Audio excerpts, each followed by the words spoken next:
that guy from Trobesco who's there. And I went to his house, he laid down his head on my, looked up, he was like, Did you see what Governor Robert did today? He withdrew like 200 of Governor Quinn's last minute appointments from the Senate. He sent an individual letter for each appointment, saying that he withdraws the name prior to the Senate vote, so they can't vote on it. I mean, is that a legal thing to do? Was that? Is that a legal thing to do? You can do it. See, that's how my mind the is. Senate hasn't Always confirmed gotta be it. I'm not complaining. I mean, I hope it can stand is what I'm start over again. I hope it stands. He goes to work, and he used to be, he wait till he's out, so he It's doesn't. not longer in He's his like, management all over again, because they haven't yet confirmed he's it. gonna come on the back, his head's on. It's, And he's just always gotta be. Okay, at 7 o'clock, let's call this meeting to order, please. Everyone, please rise for the Pledge of Allegiance. I pledge allegiance to the flag of the United States of America and to the republic for which it stands, one nation, under God, indivisible, with liberty and justice for all. Roll call, please. Here. Colosimo, Present. Cox, Here. Krasinski, Here. Reader, Here. Buckhauser, Here. Spears, Present. Teeling. Here. A quorum is established. Do we have any amendments to tonight's agenda? You know, I do have a resolution in support of the library. I'll probably bump that up to after Sheriff Randall. So the mandates can get out there if they would like.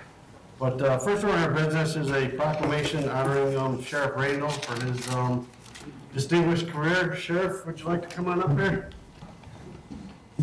Well, you guys don't have any votes.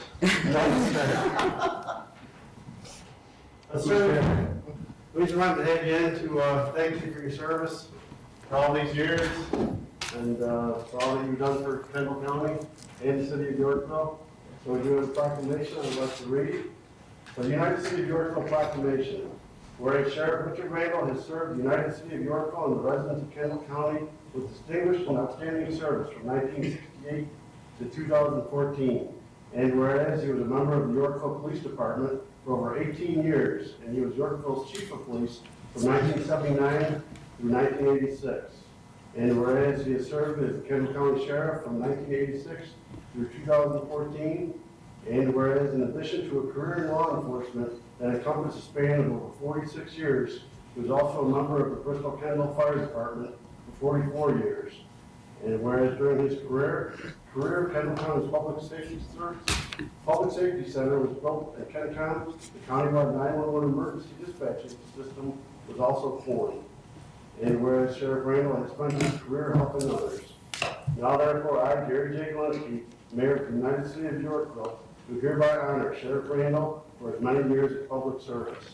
Dated this 13th day of January, 2015. Thank you very much.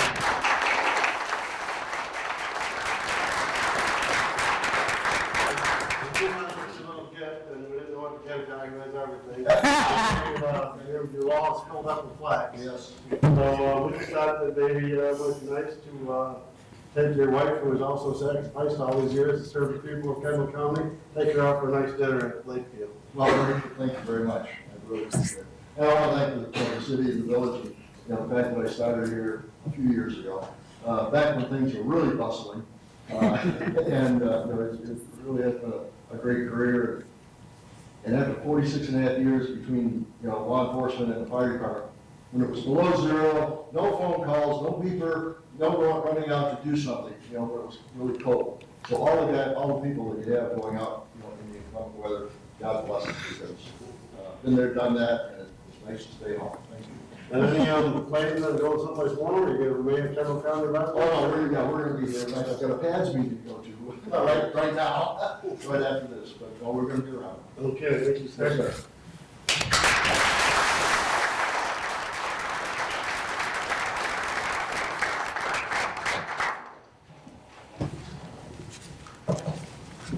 Okay, and next I did have a proclamation or a resolution for the library, which I don't know if I have a copy of here somewhere.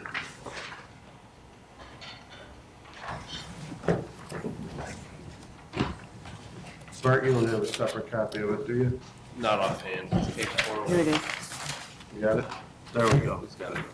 So we do have resolution support for Yorkville Public Library's 100-year celebration, whereas the City Council of the United City of Yorkville, hereinafter called the city, is in support of the Yorkville Public Library's 100-year celebration. And whereas the Friends of the Yorkville Public Library is a support group for the library, and whereas the Friends of the Yorkville Public Library strive to focus attention on library services and needs, and also help to strengthen and expand library services. And whereas the Friends of the Yorkville Public Library participate in fundraising for library projects, programs, and the purchase of special equipment.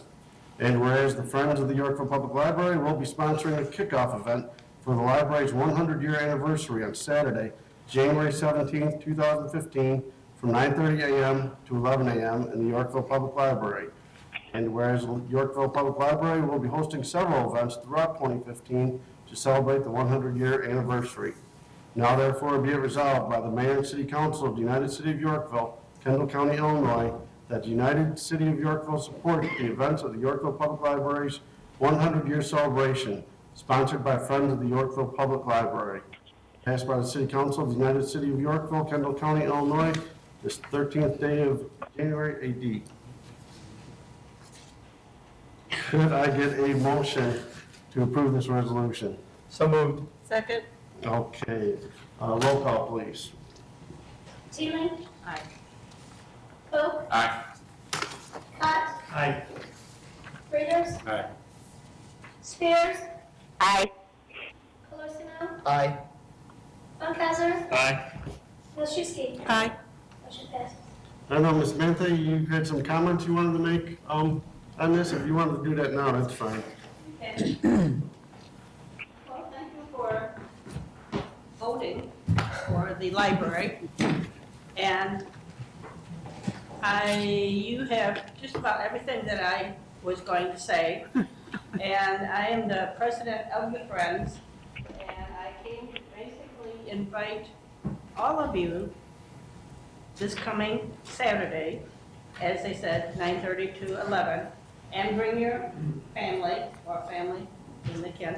And just basically, it's the kickoff for the 100th celebration.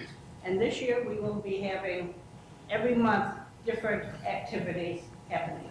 And in this little book, you will be handed, it's nice and information about the 1915 to 2015 history of the library. And so we different activities, and one of the ones that are coming up is February 11th, 11 to 3, and that is the large Lego display. Maybe some of your children might find that interesting. And January 25th at 11 to 4 is going to be our second mini golf fundraiser. And this fundraiser, all the money, every penny of it, will go for books for the library. And it goes on and on for the rest of the 2015.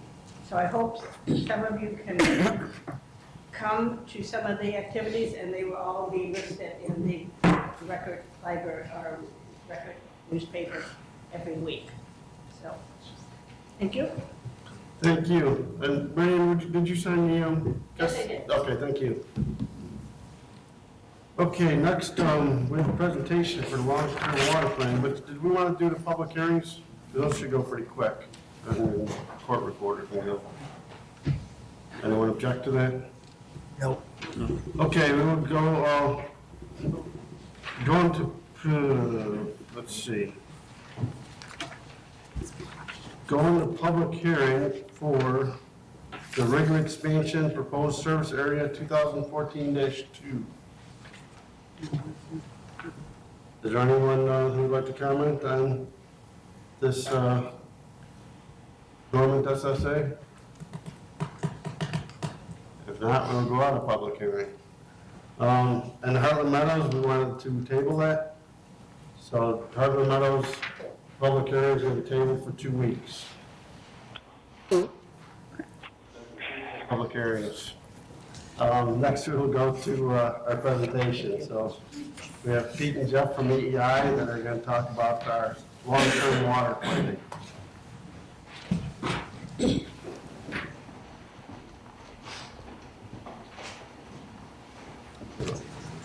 Good evening. Happy to be here tonight, and we're going to be talking about something that's vital for all of our survivals, but it's something that we take generally for granted, and that is clean, affordable water. So tonight we're going to have a two-part presentation. The first part I'll cover, and it'll be a little more general on some of the regional planning that's been going on in our area for water supply. And the second part will be done by Jeff. It'll be more detailed and specific to the city of Yorkville. So, and I know your agenda is packed, so we're going to keep it moving here. First, I just want to mention that back in 2006, the state started working on regional water plans for the entire state, and the start of that was under an executive order actually issued by Governor Blagojevich, and it outlined initially two regions. The first was the northeast area by Chicago, and it's an 11-county area. And that study started in 2006, just after the executive order. It formed what was called the Water 2050 group. I was a member of that planning group, and that ran from 2006 to 2010, and really was the start of our regional water planning in this area. Now, you can see there are other areas designated in the state, and they're starting to follow suit from that original study. The Water 2050 plan was adopted in 2010, and it outlined a number of critical issues, particularly talked about water supply, did some regional projections for water supply and demand, and those were things that were critical. It also identified, and I guess through the process, we identified some gaps in our knowledge base which are important and need to be made up over time. This slide just gives a general idea of the planning area. It was the typical Chicagoland area plus some of the outer counties of Boone and Kankakee and Grundy, but it included Kendall, Kane, and DeKalb, and other counties that are routinely involved in planning in our area. What you can also see from the exhibit, it's a little hard with the colors on the screen, but the area to the east along Lake Michigan, as you might expect, is served by Lake Michigan water, so that grayish area. The darker colors are communities that get water from groundwater, and then the green splotches here are inland surface water supplied communities, and primarily those are Elgin and Aurora, a little bit of Kankakee area. Regionally, when we look at this 11-county area, about 1 billion gallons a day is furnished from Lake Michigan, so it's the predominant source of water for the population of the region. About 250 million or, and 212 million from the ground river sources. So just puts it a little bit in perspective. Early on in the presentations, while it was clear we had a lot of people that were getting water from Lake Michigan, there was a significant population, and a significant of the population that was going to grow was getting water from groundwater sources.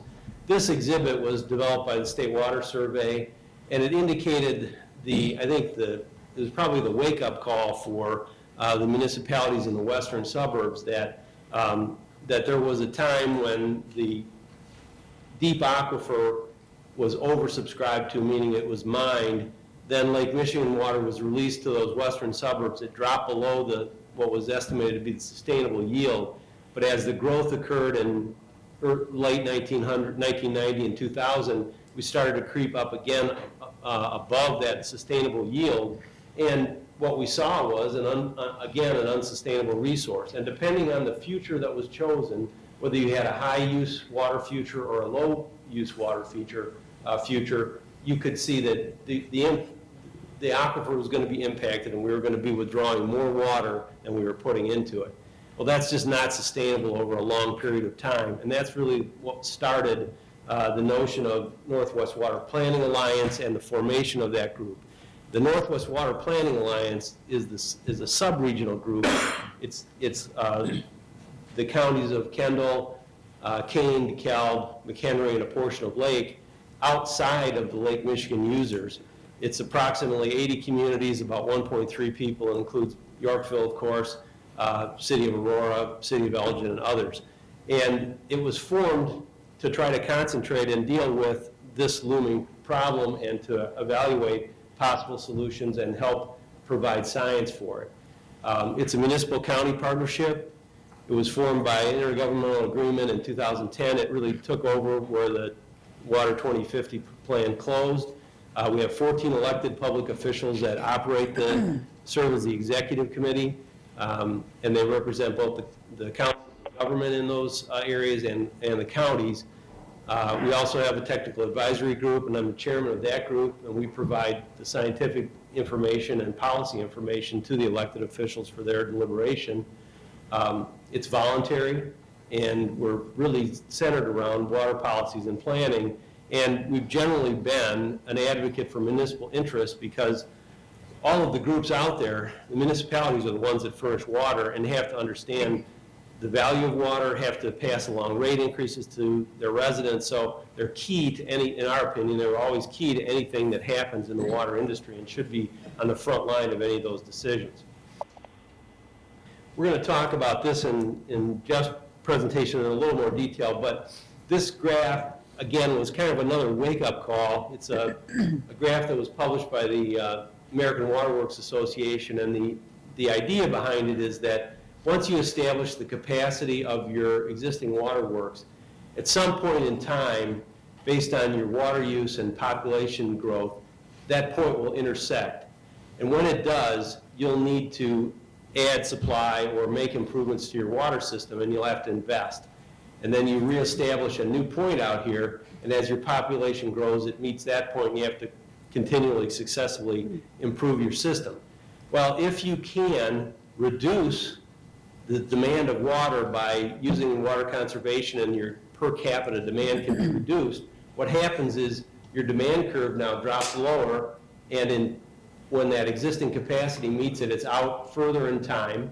So you've saved time, and because the curve is less steep, the investment to get back to a future is less. So you've saved time and money in capital. And that's a phenomena that I think was known for a while, but it's finally we've done several studies recently where we've been able to quantify the savings that communities can get by looking at water conservation. So it's something we think is somewhat low-hanging fruit, and we recommend you take a look at it.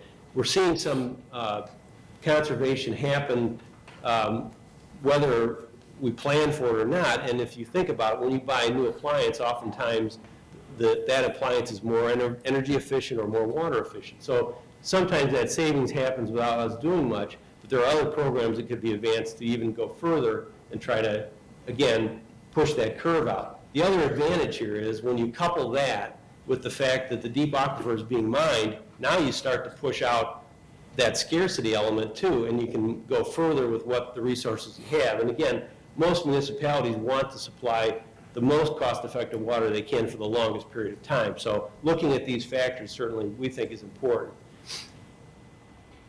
As things continue to evolve, new plans are developed. The groundwater modeling that was used in the Water 2050 plan was then continued to be updated by State Water Surveying. When they recently finished the groundwater study for Kendall County, they used that model, but they improved it. It's a complicated deep aquifer model, computer model, and in doing the Kendall model, you can see though that the extent of the model, it extends up into Lake County and up to the northern part of the state. So it's not just in Kendall, but it's, the model is quite large. But in this version of the model, they added some further additions or further refinements, a couple of them being the Sandwich Fault Edition, and I'll show you that in a minute. It's pretty interesting, and it's significant in terms of water planning. The inter-aquifer connections, there was for a long time believed to be no transfer of water from the upper formations to the lower formations because of the existence of formations that were called aquicludes that precluded the transfer of water, but they're now believing that those are less certain than they had thought in the past, and they're starting to recalibrate the model using the mass measurement data that they've been able to continually correct. Just to talk about briefly the Sandwich Fault, that's something that's it's a geological feature that's in the somewhat the center or southern portion of Kendall County. And what it is, it's a uplift of the formations. And what happens is the water-bearing formations are separated so that they don't have that interconnectivity. So if you have a well on the north side of the fault, it doesn't pull water from the south side of the fault. And as a result of that, the water levels on the north side of the fault are quite a bit lower, 400 to 500 feet, than they are on the south side of the fault. So if you are in the area of the fault and you can put a well onto the south side, you get considerably more water level increase and more significant ability to get water out of the formation. Well, that's something that in the previous models was not included, but it is significant depending on the planning area that you're working in. Other thing that was done is they took data that was compiled again in the 2050 study.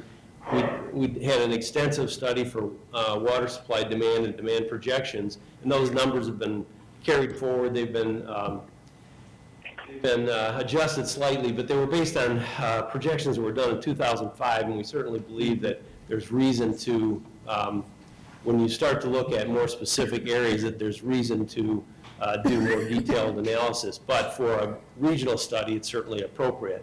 The Kendall County study included the county projection for water use along with specifics in Yorkville, and you'll note on that right slide that it shows different possible futures being, this would be a less water use intensive future, so maybe high conservation. This would be sort of conditions that we would have today, and then the high water use would be the higher line. So depending on which one you are able to influence or be in, you can have a real significant impact on the amount of water that you use in the community. The state has done a specific projection using simulation, and they're using wells 1 and 3 to get the calibration down.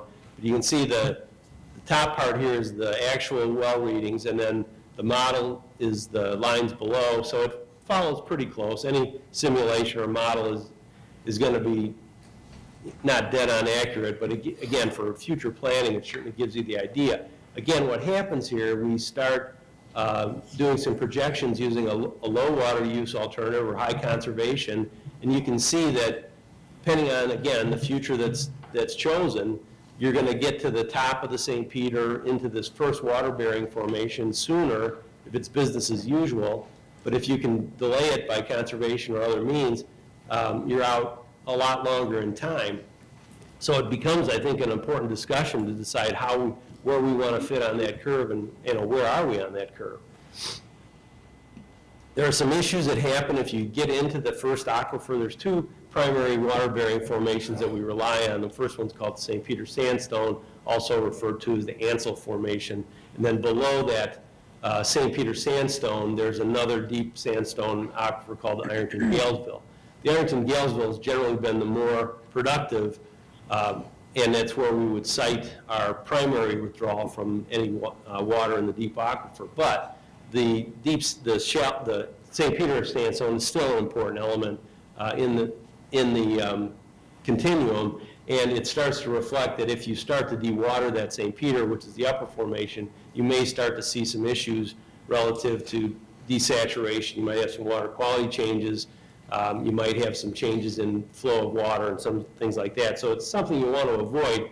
We have areas where we've already done partial dewatering. I don't think it's as critical as what it may be made out to in this slide, but certainly a cautionary time to look at it. So you want to try to stay on top of that dewatering of the St. Peter. So where do we go, or what's the next steps? Well, this presentation was first given at one of the committee of whole meetings to discuss what are the ramifications of things. And I guess the first thing I'll say is it's not time to push the panic button. As you can see from the slides that Kendall provided, depending on how the growth occurs and how our per capita consumption goes, the timeline will vary quite a bit. And we've got time to plan, but it probably is the right time to start looking at things. It's been quite some time since the city has done an assessment of the capacity and demand. Again, I never am comfortable relying on regional projections. I'm always more comfortable with getting input from the city directly planning staff and city council, because they know the growth curve of the community a lot better than somebody in Chicago. So it's critical to use more detailed information locally and put that into the model and use that to refine it. We'd want to look at, I think, the impact of conservation. What does it mean? What's realistic? What can we expect to do? What makes some sense? And then certainly look at what alternate supplies sources are there out there, and what's the short and the long-term goals? Because I think you can see that probably for the short term, relying on the existing supplies is adequate. But as we go forward, there's going to come a point in time where you need to go to a different source, or you need to make other plans. And it's a good time to, I think, make those planning decisions. Just a couple of general comments, and I'm going to turn it over to Jeff. There's never a one-size-fits-all solution, and we always try to be careful to not group people into that, because each community is so different, and the resources surrounding the communities are different. You have to evaluate them appropriately. There's all kinds of issues here. The conservation, as I talked about, shallow groundwater, Fox River, Lake Michigan, remote deep wells beyond the Sandwich Fault, for example. All those things should be on the table as we discuss what to happen in the future. So with that, I will turn it over to Jeff to get into a little more detail.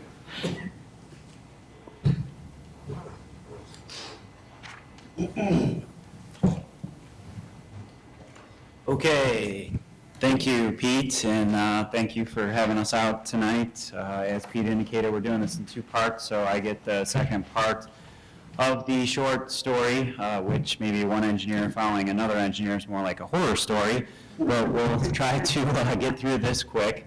As Pete indicated, there's a lot of planning that's occurred in the area from the state side, regional side, and then specific down to Kendall County. Well, what does that mean for the city of Yorkville? And yes, he showed some long-term evaluation of Yorkville's wells, but wells are only one part of a waterworks system, so where do we go from here with that information? The last time the city of Yorkville did a comprehensive report on their waterworks system was around 2009, when we came up with, 1999, when we came up with the plan for radium compliance. So that's about 15 years old. There's been continuous review of the waterworks system, but it really hasn't been documented in great detail since then. So with the change, with the additional planning, with kind of the change in the economy, it seems like a great time to document where you're at and what makes sense moving forward. Before we get into that, just a brief description of the city's waterworks system. Generally, waterworks systems are divided into 5 components. The supply, which in the city of Yorkville's case is 5 wells. They're all deep wells, 2 of which are open to the St. Peter Formation that Pete was just talking about. Those wells are also open to the deeper Ironton-Galesville Formation. 3 of the city's wells, the newer ones, are all open to that deeper Ironton-Galesville Formation. There's a casing from the ground surface that goes down about 1,000 feet, and then that aquifer provides water to the well hole down to about 1,300 feet. From the supply, then you pump into the city's treatment facilities. There are 3 water treatment plants around the community that have ion exchange softening in them. There's 5 elevated water storage tanks where water is stored. The treatment plants are all connected to the elevated tanks with water main. There's 4 pressure zones based on the elevation of the city's topography. The water system has to be broken up into multiple pressure zones. The elevated tanks, therefore, are at different elevations to provide the appropriate pressure into folks' house, businesses, institutions, etc. Water is transferred across those zones with booster pumping stations, pressure-reducing valves. There's 135 plus miles of water main underneath the city of Yorkville, 2,100 fire hydrants, and then a control system that monitors and controls it, along with Eric and his folks in Public Works. So with the master plan, I mean, it's meant to be a master plan. It's really meant to look at the whole system holistically, identify existing needs, look into the future, and determine how you should program in these improvements, our suggestion for the goals for the plan, and this is something that I believe we're going to talk about from a budgeting side of things, so we've put together our suggested scope of services, and then at the end here we'll talk about the fee, but look at supply, treatment, storage, and distribution. 2040 seems to be the best year to plan for. CMAP, the Chicago Metropolitan Agency for Planning, has provided population projections out to 2040. Most communities will use that to project their water use. You can't obviously change that if you want, it's your plan, but that's a year that, again, often folks are looking at. We're also going to suggest that you look at your sources of supply, your existing deep wells. Is there any shallow sand and gravel formations out there that you might be able to tap into? How about the Fox River? Does that make sense either by yourself as a city of Yorkville or possibly with some of your neighbors?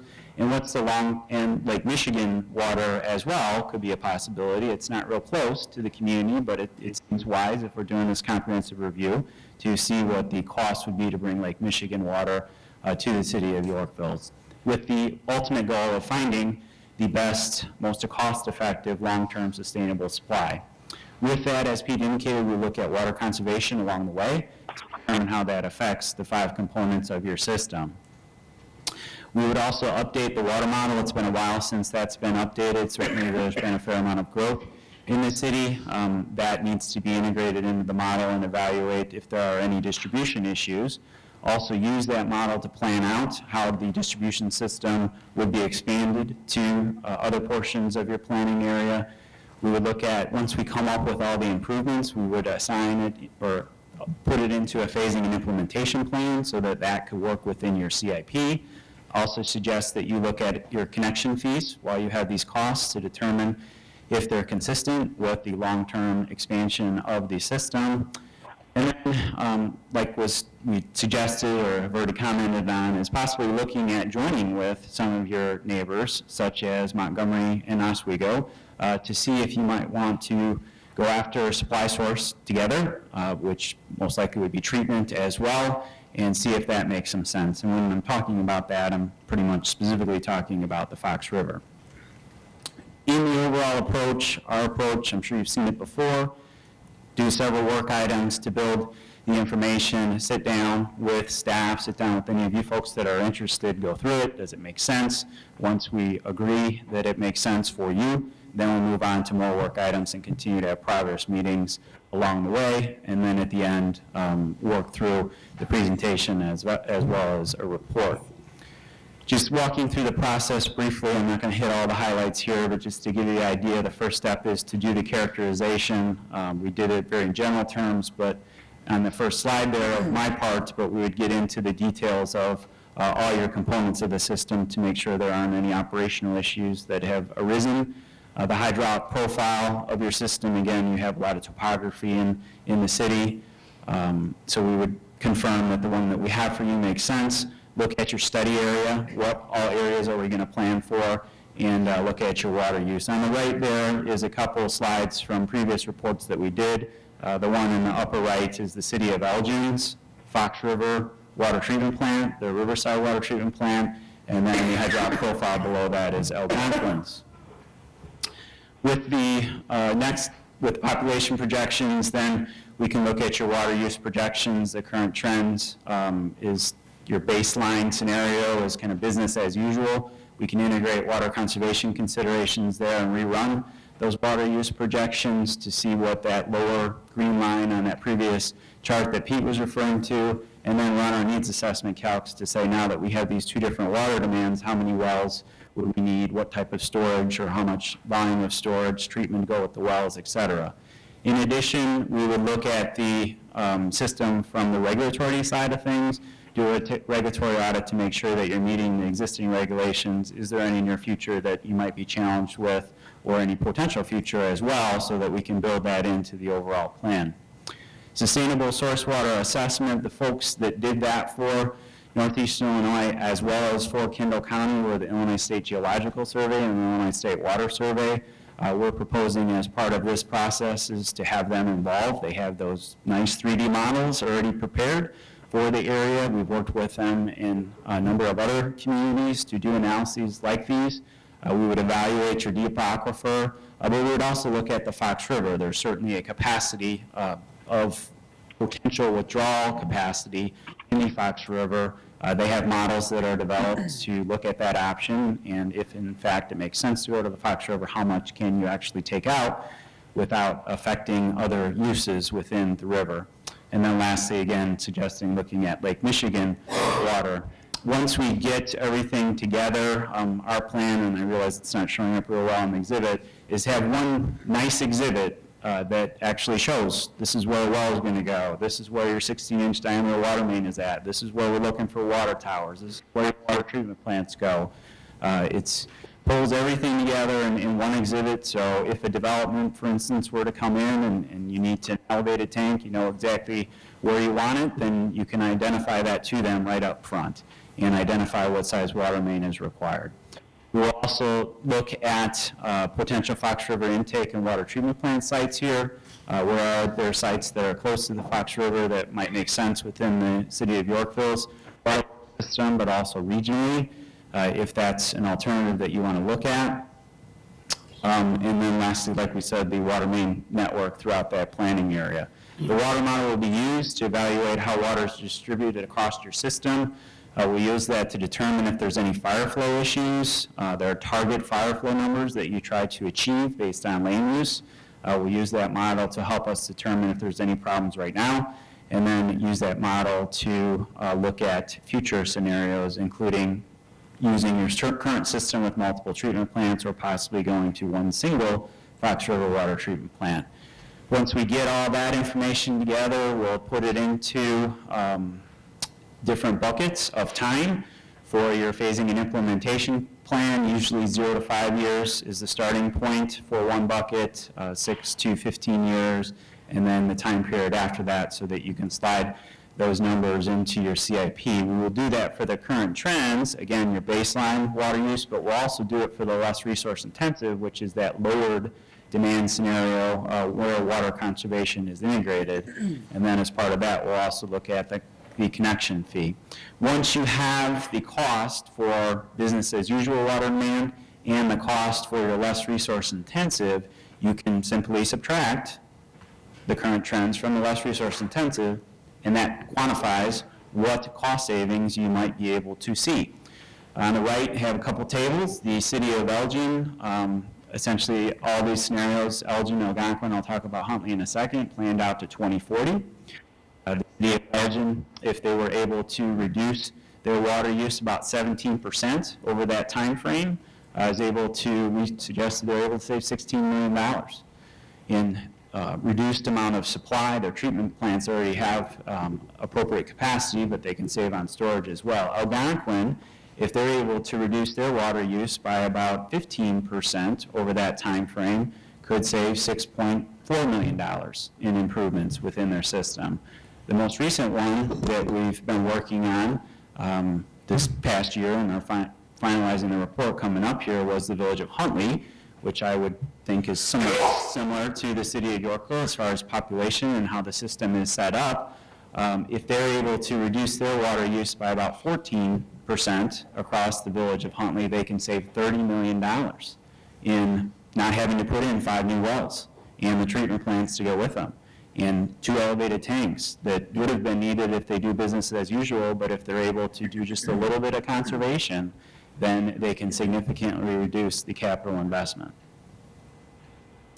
Lastly, then, put it together in a presentation. We'll have to come back and talk to you again. And then the report to put it all together so that that can be referred to along the way into the future.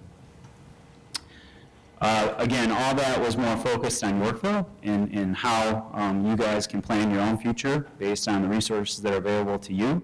If you do, in fact, want to work with some of your neighboring communities, there has been suggestion by Oswego, Montgomery, Yorkville, that it might make some sense to look at things together. So we have included as part of our scope to, in fact, do that, do sub-regional planning that get together, talk about a little bit what is the differences between each community system, do the population demand projections for all 3. Where might a Fox River water treatment plant make sense? intake and water treatment plant, and what will be the cost for a Fox River water treatment plant that served all three communities. Just so you know, again, CMAP does the 2040 population projections. The 2040 population projection for all three communities together is about 161,000 people, which one would think that is certainly the number of people that would make sense for a Fox River water treatment plant if in fact it's cost effective. With that then, it's a comprehensive study, but certainly there's value there. Again, you have 130 some miles of water main, towers, supply, treatment. To be able to plan that out takes some consideration. I've broken it down there in our different phases.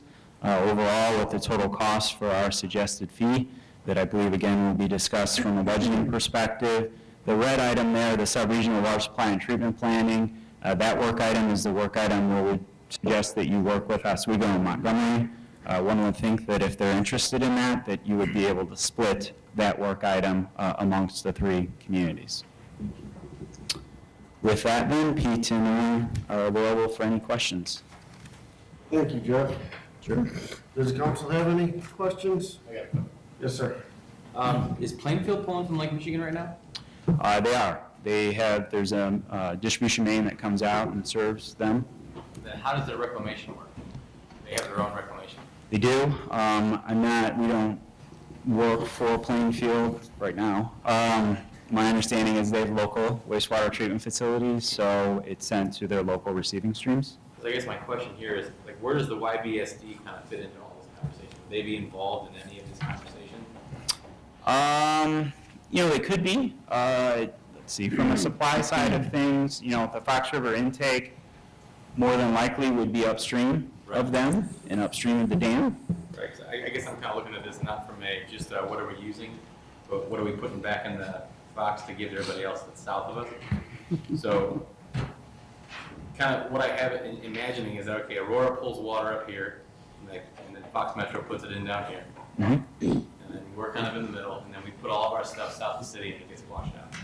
So while I understand that we're worried about consumption, I'm also kind of concerned about what are we putting back into the box after we're done with it. I know that's a question for YBSD, but this is kind of along the same lines as wherever we're pulling our water from, we have to kind of be certain that it's no worse for what could have been drinking before we took it ourselves. So I guess I'm kind of, this excites me in the fact that I'm glad that we're at least talking about it. Certainly. It's a concern that I've had for a while, but on the other side of this, what are we putting back in the water?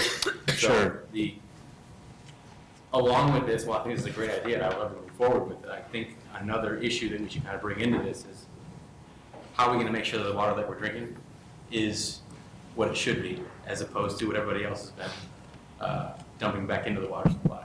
Certainly, yes. So I would like to see more information about the technology that you guys are going to be, kind of promoting to make sure that what we're drinking is safe in the first place. But also, what we're going to be reclaiming is going to be at least as good, if not, than what was coming south from Fox Metro. Sure. So Montgomery and Oswego, both their wastewater is handled by Fox Metro. Northeast portion of Yorkville goes to Fox Metro. The rest goes to YBSD. Pulling from the Fox River, you're distributing that treated water too, so then all of those communities would then discharge right back to the ones that they are currently. The city of Aurora, Pete had indicated earlier, and the city of Elgin pull from the Fox River. Elgin uses the Fox River for about more than 90% of their water supply. They supplement a little bit with wells. Aurora, it's around 50 to 60% of their water supply, and they supplement with wells.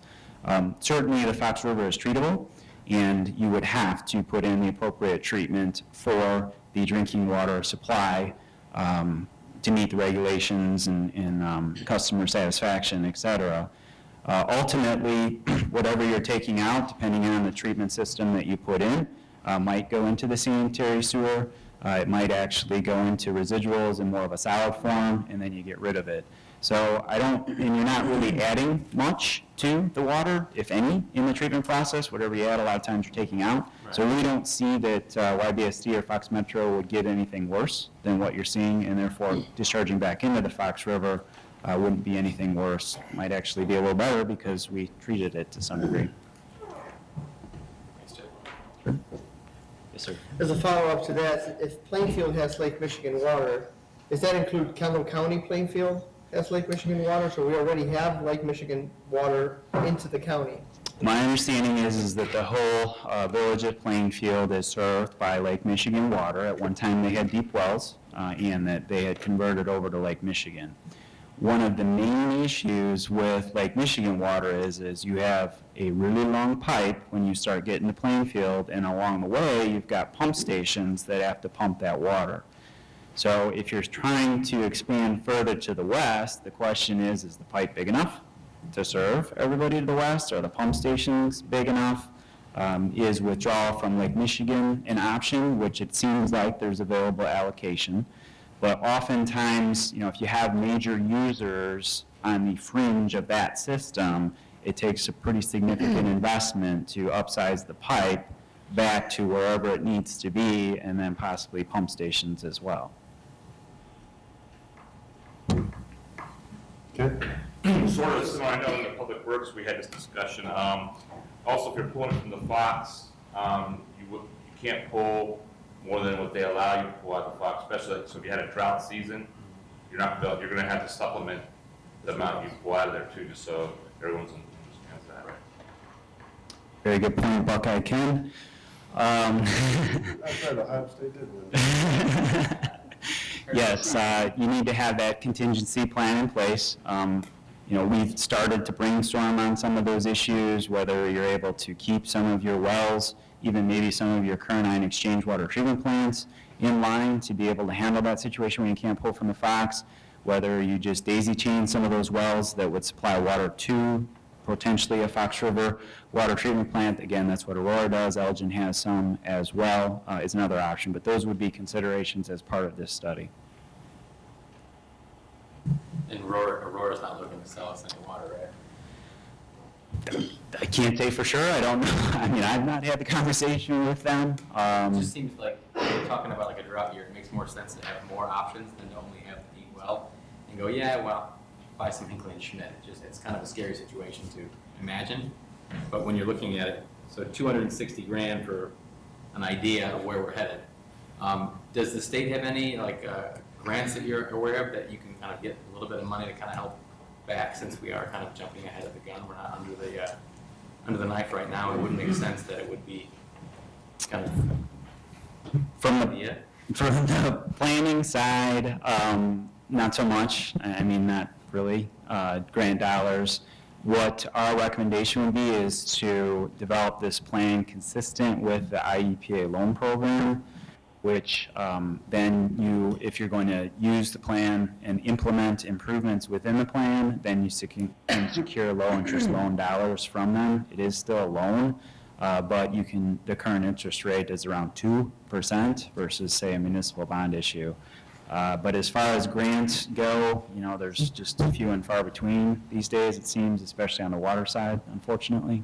CMAP has expressed some interest if we get the original study completed and move on to the governance phase of a plant that would draw from the river, that they would assist with the study on the actual governance and setup of the organization that would run the plant. Ken? I have one other question. Our current debt with the towers and treatment plants, if we didn't push it back any further, what date are we, it's a 26, 27? Yeah, we're I would say between about 2023 and 2026 or 27 is kind of when almost all of our debt falls off. We've got a couple that's we've just issued, so you're looking at 2034 in those cases. But a lot of the big sewer and water issuances are in that range. And I'm sorry. Oh, go ahead, Jeff. Well, I was just going to say, like Pete said, it's probably not that pressing.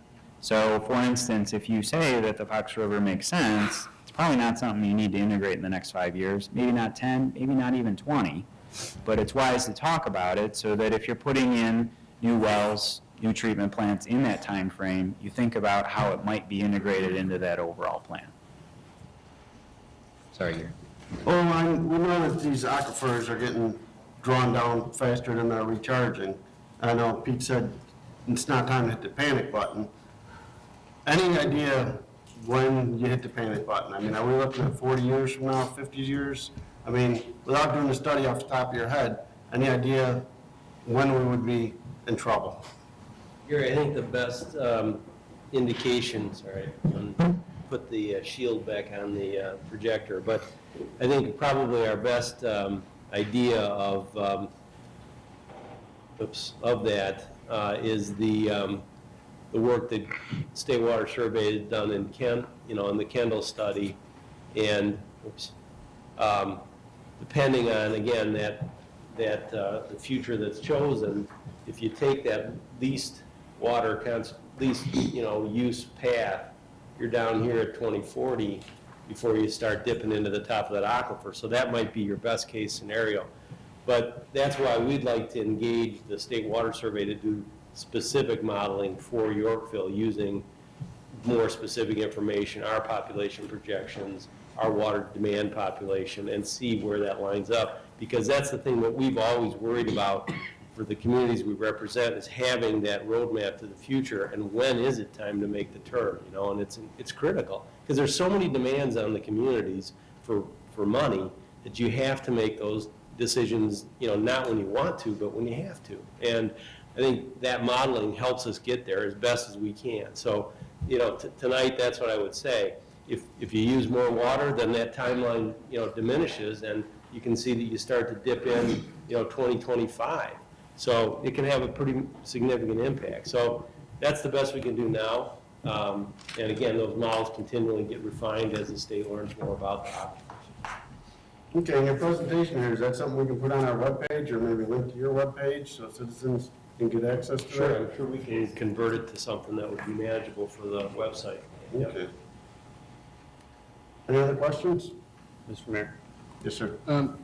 One thing I see with this, obviously, as you said, it's not something we have to jump on right away, but it is good planning.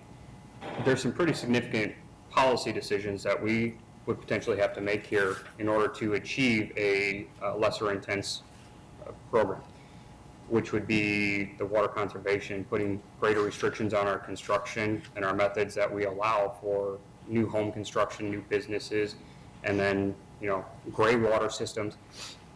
I think that's something that would, coupled with a system like they're proposing in the next couple of years, but also looking at what we as a city are willing to accept with new restrictions or new programs, is going to be very important for us to decide, will we allow gray water? Will the state allow us to use gray water?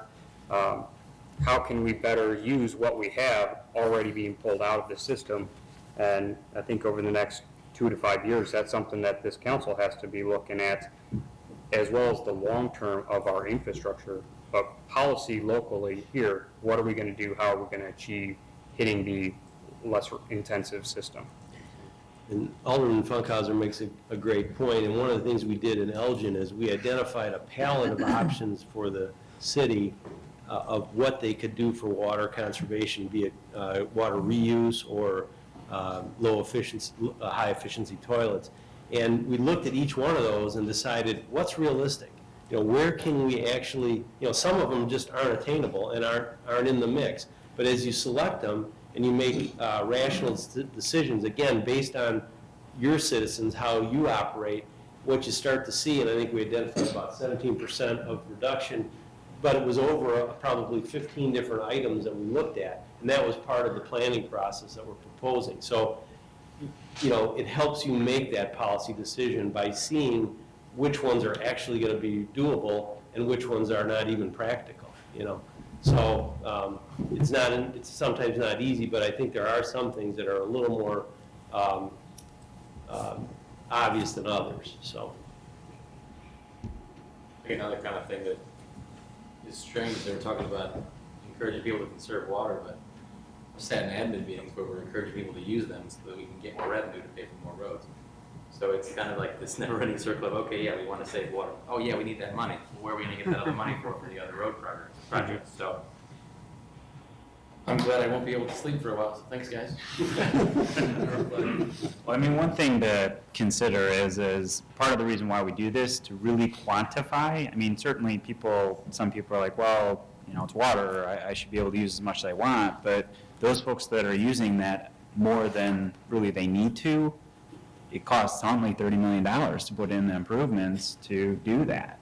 So with that, you know, eventually, if you like it, it makes sense, but you need to protect a revenue stream. Maybe someday you need to talk about changing your rate structure. Maybe, you know, there are some communities that when your usage goes up, you have peak rates, where in a month, if your demand goes above a certain amount, you know, St. Charles looks at it seasonally, then they get a bump on their water rate because, again, it affects the community significantly to put in the resources to be able to serve them with that water. Also, we're treating water that is watering my dandelion.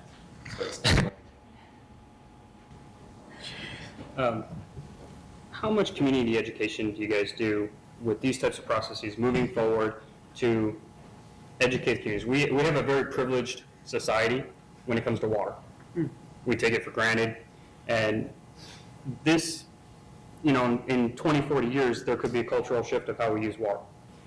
But how do you guys address it? Have you addressed it with educating the public on these types of changes of the systems? Certainly. As far as the master plan goes, it's you know, generally the presentation as part of this to quantify it. We're the engineers, so we look at the details, come up with that. Some communities have gone so far to put on staff a water conservation coordinator. Yorkville's probably not of the size to have one by itself, but perhaps that's something that somebody could take on. Staff is going to throw something at me for that, but if that makes sense, that could be part of their program to help. Putting in information in your newsletter makes sense. Pete talked a lot about NWPA and CMAP. Those folks, as part of the Water 2050, have developed bill inserts that are, here's a couple samples that talk about water conservation related items with fixing leaks, water guzzlers, et cetera, that you can hand out, a couple more that they have provided that you can use. So there's already some good information out there for you guys to be able to use to help, as you say, educate and get the folks to understand why it might make sense to do this. The Northwest Water Planning Alliance has a pretty simple web address. It's nwpa.us. And on that, we have our presentations, but we also have resources on there. And one of them is a lawn watering guide book for natural lawn care. And one of the things it does is identify how you can have a healthy lawn by using the least amount of water practical. So though that's a significant way to save water, because we waste a tremendous amount of water in our lawn watering practices. Generally, most of us overwater our lawns, and that's a detriment to the lawn, but it's also a waste of water. So there's some guidelines in there and some tips for lawn care that you might find interesting if you need to get to sleep tonight, Joel. So. Anything else? All right, thank you very much, gentlemen, for the good information. Okay, next we'll move on to citizen comments on items that are on the agenda this evening. If anyone has a comment on an item before the council this evening, please step forward, sign in, and state your name for the record.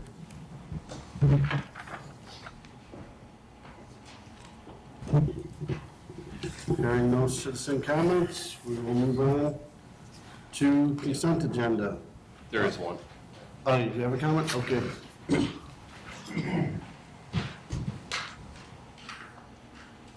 My name's John Joyce. I'm here about the Autumn Creek Boulevard. No parking.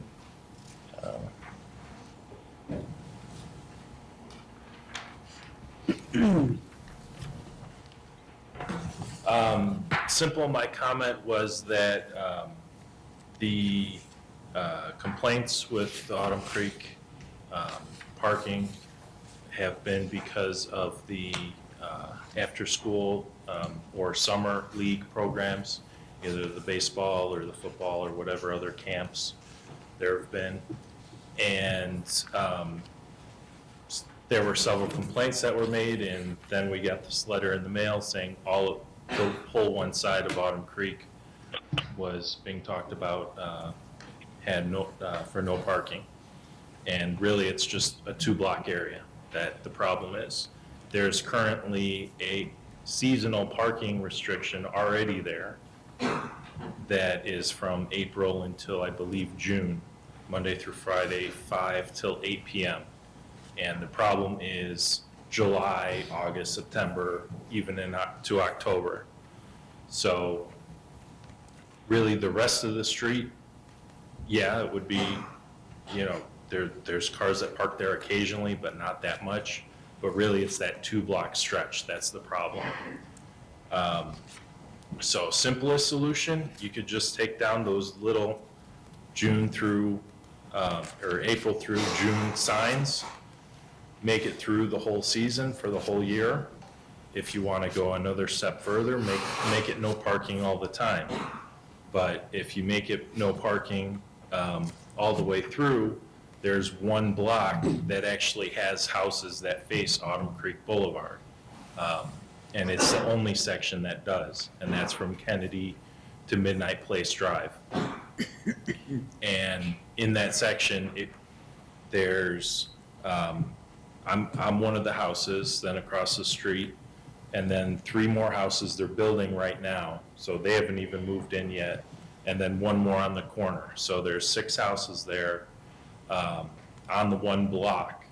So if you put no parking on that side, then everyone's parking on the one side. It's going to be a little bit packed over there. So any questions? No? Okay, thank you. All right. Do we have any other citizen comments? Okay. Please sign in and state your name for the record.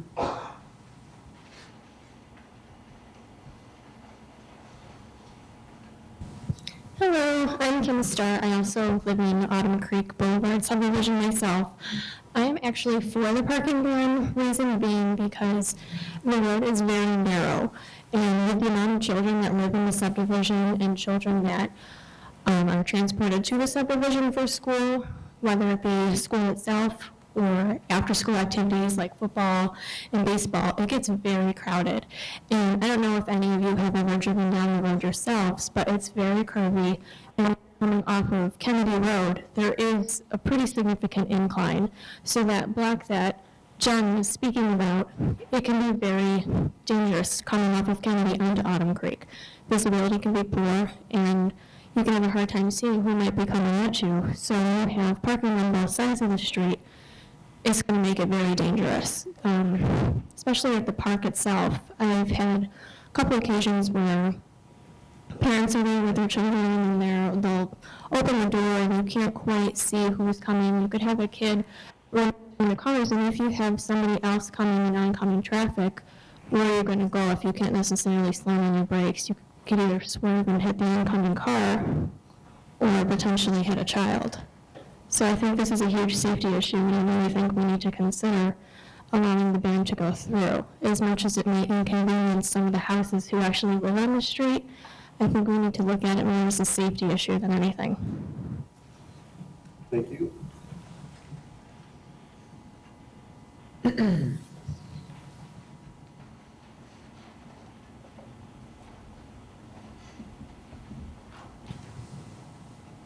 Do we have any other citizen comments?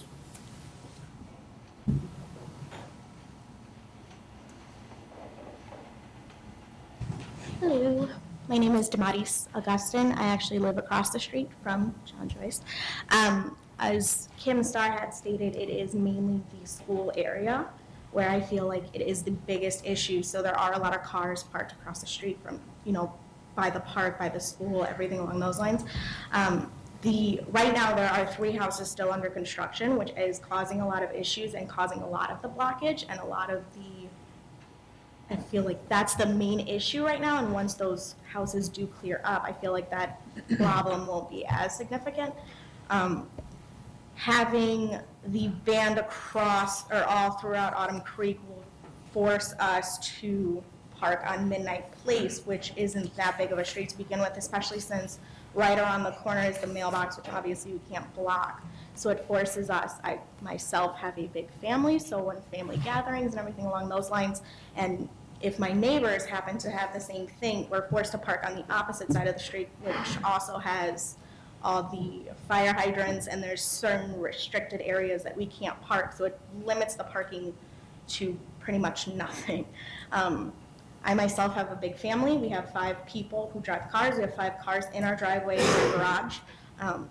We all work different, we all work different shifts, so moving cars in and out, sometimes we do park on the side of the street.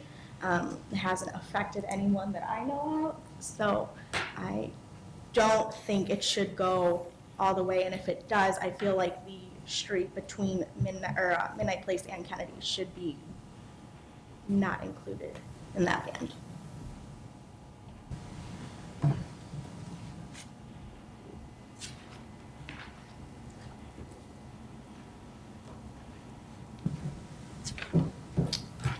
Okay, thank you. Any other citizen comment?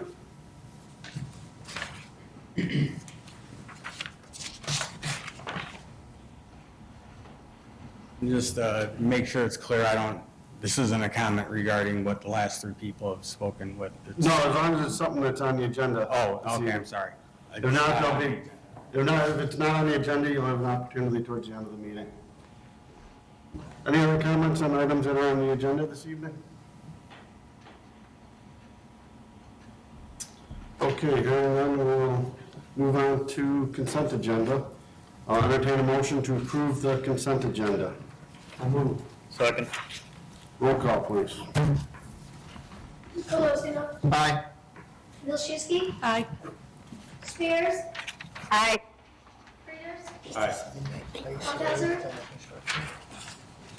Funkhauser. Aye. Vogt. Aye. Keeling. Next, I'll entertain a motion to approve the minutes of the regular city council meetings of November 25th, 2014, and December 9th, 2014, as presented. Second. Any comments, questions, corrections on the minutes? Yes, sir. Just one minor one on the November 25th. On page 4, under the zoning ordinance discussion, body sentences down, I said lots of calls as an alderman are in regards as opposed to is. It's just a grammar thing. Replace is with are. Thank you. Any other comments or corrections on minutes? All those in favor of approving the minutes as amended, please state aye. Aye.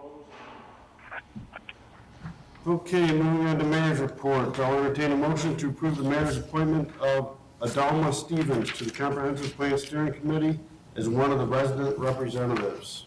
So moved. Second. Comments or questions on this appointment? That's a great thing. Very good resident. Always questioning and involved, so let's see. I take it she's a Ward 1 resident? She is. Okay, any other questions or comments? I know we still have a number of appointments to go. I'd like to get these filled out. I haven't heard anyone from the YEDC yet. Tim Schimpf contacted me today. The school district will have a representative. Haven't heard anything from Morris Hospital. Rick Tollefson said he wants to have a representative on there as a local developer builder. We're still looking for one more resident appointee.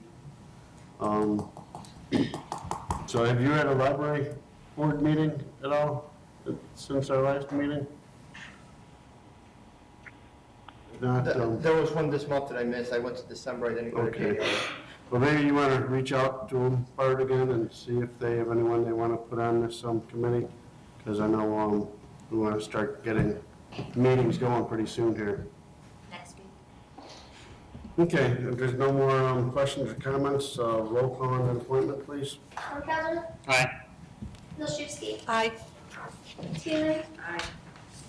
Vogt. Aye. Hess. Aye. Reader. Aye. Spear. Aye. Wilson. Aye. Motion passes. Next, I'll entertain a motion to approve an ordinance amending the hearing body to hold hearings for the revocation of licenses or permits and authorize the mayor and city clerk to execute. Second. Comments or questions on this one? Yes, sir. Yeah, I just had some trepidation as far as consolidating this authority with the mayor. Not against you, Mayor, just the mayor in general. You won't be mayor forever, unfortunately, so. Never know. I just, I don't know, I guess it's an issue of checks and balances if somebody is going to have their liquor license revoked. This isn't liquor. I thought it was. No, what I said in the memo and what I mentioned, I'm sorry. No, go ahead. I'm sorry. Currently, as is in the case of the United City of Yorkville, Right. and every other town I've ever worked for, the mayor is the sole hearing officer with regard to liquor licenses. Right. What we had in our code is that if there's any issue with any licensed business license holder, that it goes to hearing before the board. This is not my experience. My experience is the same with liquor for several reasons. Number one, it's usually an issue of business operation that is best held for the community as well as the business owner, in less of a forum where television, you're being taped, audio, video, a massive audience. And it's no more and usually less of an issue than you have with liquor. Right. So that the recommendation is, for the benefit of our businesses, is to keep it no different from liquor, which is a far more important social issue generally in most communities. And that's by law, it's the liquor commissioner. Right. So I hope that helps. No, it does. It's just, it's just giving, especially with a business license, it's giving one individual unilateral authority. It's what you do with liquor. Right, I understand. It's what you do with liquor. And the alternative of having any question on a business operation at a public, it's always open to the public, but at a publicly held meeting where it's televised, I think is not my experience at all. Number one, I've never seen that before. But number two, I don't think it's fair to our businesses. If there is an issue with their operation that can be discussed, rectified, possibly impose a fine and move on. But it would still have to be an open meeting. Yes, sir. I mean, Everything if is anybody open. wanted to hear The what's going liquor- on, they still have a right to be here. Absolutely, and the Liquor Commission hearings are always open also, and it's still one decider. And it's no different than our hearing officers, sir, for administrative adjudication, of which you are one of the most prominent. So I'm saying, I don't understand why you feel this would be different, but I'm ready to argue. Maybe because I'm not the one making the decision. Yeah. I think it's just better from an expediency standpoint. That too. I mean, if someone in a liquor establishment has a bad infraction, I can pull a license tomorrow. Exactly. Where with something else, we'd have to wait for a regular board meeting or call a special board meeting. I'd like to hear what the other aldermen have to say, quite honestly. If we ever ran into timing issues with this, like we were talking about, where, it takes time to get to a board meeting, or we have to call a special, have we ever come across that in our history? Normally, you don't want to wait 2 weeks if the But has that infraction. actually been? It's been my personal experience, not to the city of Yorkville, thank God. I mean, our businesses are A+++, so we haven't had that. But have I experienced where we pulled a liquor license immediately? And we're not talking No. liquor, we're Okay. talking, because that's a state statute that we have no control over. This is something that we do have control over. We can set our parameters and we can make sure that we have our checks and balances. And no offense, Mayor, that's what the concern is the checks and balances on this, since it is something we have control over. Have I experienced many times. Just, I want to get something clarified here now. If I'm reading this correctly, the mayor has the authority to basically shut down a business immediately if there's some kind of violation, in which 10 days later there should be a hearing held. What if at that hearing some new evidence is brought forward and you rule in favor of the business, are we liable for any financial losses that business may have incurred? No, we have tort immunity. Closing down a business generally only occurs when it's a very serious issue of health. Bart's nodding. And that's one of the most important things. I mean, health is primary. After that, I can't think of anything in my experience that's ever caused a business to be closed. But I don't think this applies to any business either. Correct. We don't have It has to be business a licensed licenses, business. so it'd be mechanical amusement device licenses, tobacco licenses, video gaming licenses, which are partially regulated by the state. And Kathy's saying maybe not. And then pawnbroker, resale, and then solicitors, itinerants, merchants, and food trucks. Right, but the list is growing. I mean, the law is changing where more and more businesses are being licensed by the municipality because of the benefit of having local control. So someone with a tobacco license that doesn't sell liquor, if they sell cigarettes to someone underage multiple times, say over a weekend they sell to a bunch of kids, we'd have to wait until a board meeting before we had a hearing. Before you could revoke it, yes. Because the act of revocation is currently in the mayor and city council's hand. You're talking a hearing where you have to have opportunity, due process, et cetera, you would probably have to have special meeting. I mean, you couldn't have that and conduct your general business with meetings twice a month. You have reasonable agendas. I have a hard time understanding why this is different than liquor. That's my only question, and it's your decision. I don't see where there's a difference. Liquor's far, far, far more important and serious, and you've given the state. Yeah, but liquor doesn't give us a choice. If we had a choice on liquor, maybe we would have a panel, maybe we would have a... If you trust the mayor for the more serious license. Well, I trust this mayor. I agree. But the problem is, this is a... He's gonna be here forever. You didn't hear his vote of confidence. I'm thinking like, if you had a judge, entry-level judge, his ruling could be appealed, right? Yes, and this So- ruling can also always be appealed. You can take any hearing, any revocation of a license to a court for absolute appeal. I mean, if they've closed you down for inadequate reasons, you would have a right as a business. And how would that work? Is that appeal, who's that heard from?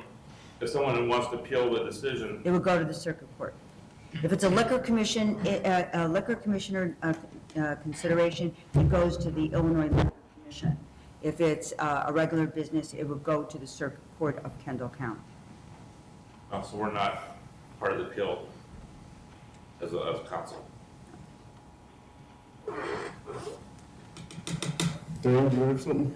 I was just gonna say, and we did have, a while back, didn't we have an establishment close down, the mayor pulled their liquor license a couple of years ago? Yes. Yeah, so, I mean, and it was for reasonable things, it wasn't to hurt the business, it was because there were things that were being done that were right.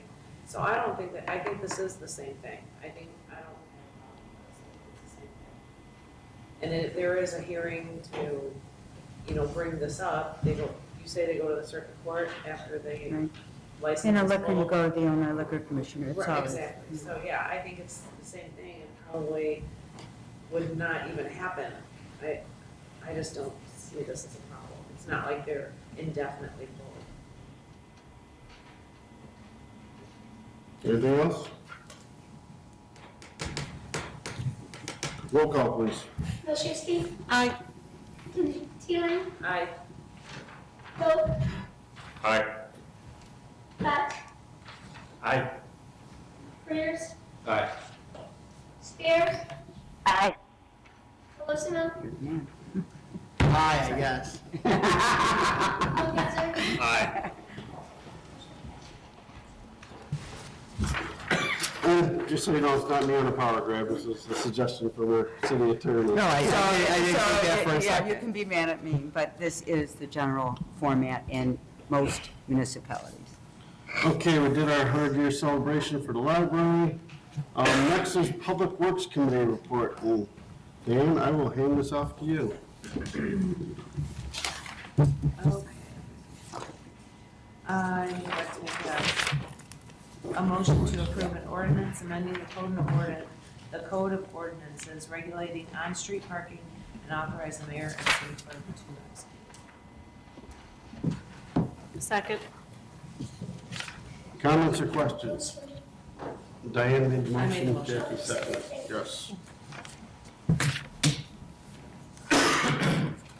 Okay, comments or questions? You heard from some residents on this, and I know we all got an email today from one of the residents who discussed at length that Two of the residents. Public Works.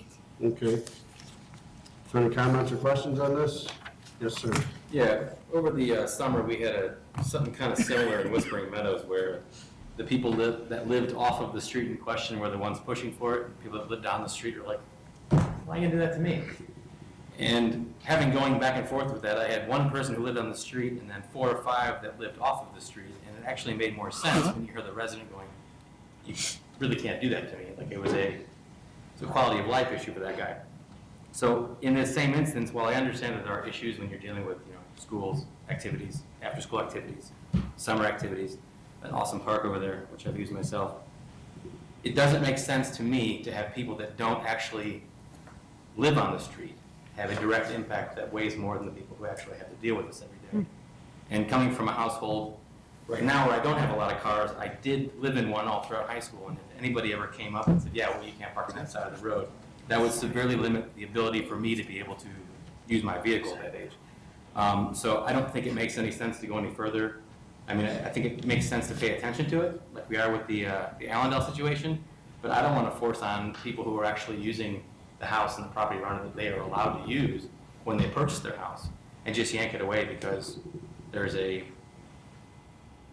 push from people who don't actually use it every day. Well, I understand there's safety issues and there's speed issues. I think there might be other ways to pay attention to it and kind of maybe find a happy medium, but just pulling the cord right now doesn't seem very fair to people who actually use that area for parking. Jen? To add to that, I know we talked about Public Works about some tuning of it that, if there's a little problem area, that was one idea that was brought up to solve this. And that could be what you're talking about. I'm a little surprised that for football or baseball, does the school park not get used for this stuff? Or is it gated off? It's the access is on Prairie Grass, right? And you can park on Prairie Grass on both sides, right? Seems like a lot of parking. Cut it off. If you cut it off and there's all this parking there, you're hurting people that live there, not people that are going to the event. And that to me is just, if it has to come to that, sure. I mean, if there's people getting squished every day, hey, I'm anti-squish. But I don't want to wait till somebody gets. hey, baseball nets, don't even go there. Diane? Well, one interesting point, I think it was brought up at our Public Works meeting, and then again tonight, is that there's homes that are currently being built over there, and there's a lot of construction traffic. And it seems to me that some of the residents believe that once that's all done, it's gonna alleviate some of this problem. I don't know, what do you think about that? Do you think that's potentially true? Well, it's a trade-off, and I'm not a traffic engineer to know how many homes and cars and trips each are going to generate. But when the construction truck leaves, then you're going to have people who are living there that potentially have 5 cars, could end up blocking it. So it's a trade-off. So why don't we wait to see how that gets out? Well, that's what I was gonna say, because we don't have any baseball or football or anything going on there right now. Sure. Currently. Sure. The complaints have originated from different times of the year, different days during the year, during the week, and then different times during the day. So rather than try to scientifically pinpoint it, because we're probably dealing with 3 or 4 different organizations scheduling the football field and the baseball fields, we felt it'd be easier to just go with the blanket ban. Just a point of clarification on a previous comment, there is a restriction on the north side of Prairie Grass Lane between Autumn Creek Boulevard and Hayden Drive, which is in Prairie Meadows. So that entire stretch there, we already had the issue with football, and then we banned the entire stretch there. So that is currently restricted.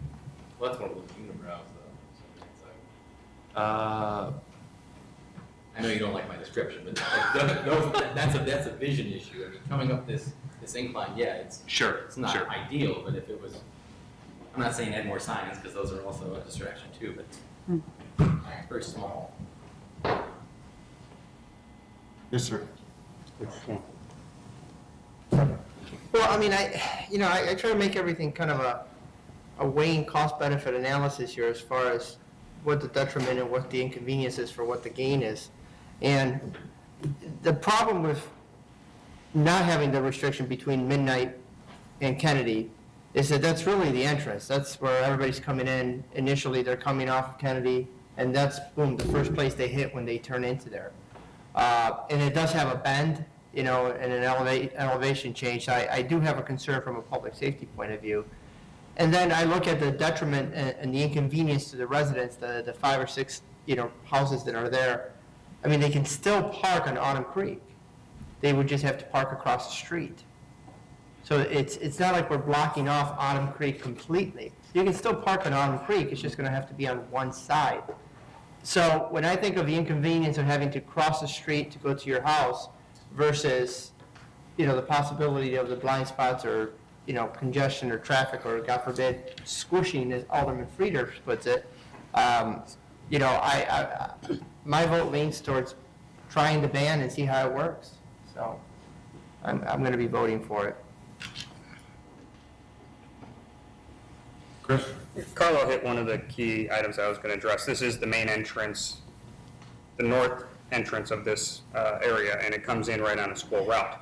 The compound curve, for me, looking at the area that's between Kennedy and Prairie Grass, which is the north end of the school, those 2 blocks there, yeah, this has a little bit of a similar taste to what was going on up in Whispering Meadows, but this is a more active use. This is a school that has the fields. We've already restricted an adjacent road completely, and this is a partial restriction. I do see some concerns here.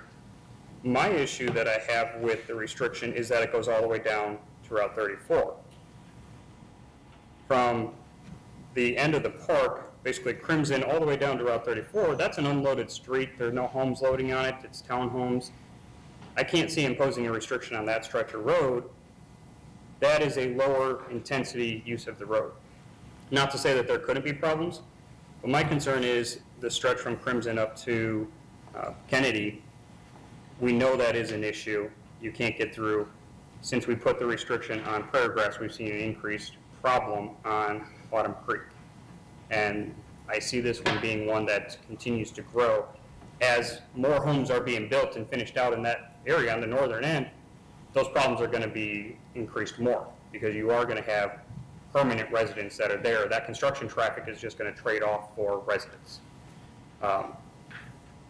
So to say that this is not an issue we shouldn't address, I don't like the restriction on the entire length of the road, but along the park and along those residences, I do think that it's necessary, and I would support an amendment to take out that southern part of it, but I do think we need to restrict this northern part of the road.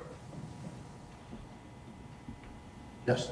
In our public works meeting, I felt the same way. I just thought maybe I don't know, the trucks are bigger. I thought maybe it would be it's more inconvenient now and see how it was later, but that's how I felt in our public works meeting, was to restrict it all the way to Kennedy Road.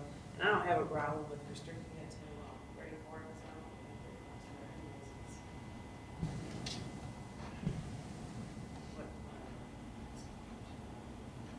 Yeah, I was in favor of restricting it to Kennedy as well. I just thought with the construction traffic, it might have been more of a problem. I mean, I like the idea of parking only on one side for the whole length. The only thing is, I mean, it is an inconvenience for these people. It'd be nice if that section from Prairie to Kennedy, you restricted parking on the opposite side of the street so they can still park in front of their house. Mr. Mayor, we have 9 homes that are there, 5 on one side, right, and 4 on the other, so you're not going to satisfy either one. No. And then I assume we've taken our standard procedure of restricting the hydrant side. Is that correct? Is that why our restriction is on the south end? There was some question on this at Public Works, and I don't remember what the answer was on my head. I think the resident said that there were hydrants on the unrestricted side, so where parking is a lot near the park. Okay. So in that case, park restrictions trumped it, but on that north side, I'm not sure which side the hydrants are on. In this application, we have no clear-cut best way, because we have a school on one side that has use, and we have a ball field on the other that has use. Typically, when we look at these restrictions, we look at a few things. Where's the amenity, and where are the utilities? And we try to couple those to where we're restricting so that we're closest to the use, so you don't have to cross a road. We can't do that here because it's split with the park and the school. But we believe that we are on the park side for utilities. Is that what we? Let's ask the residents, do they recall which side of the street the hydrants are on? They're on the non-restricted, proposed non-restricted side. Yeah, at least for a good part of it, I know it's on the east side of the road because we have to get this. Yeah, through from Kennedy all the way through the park.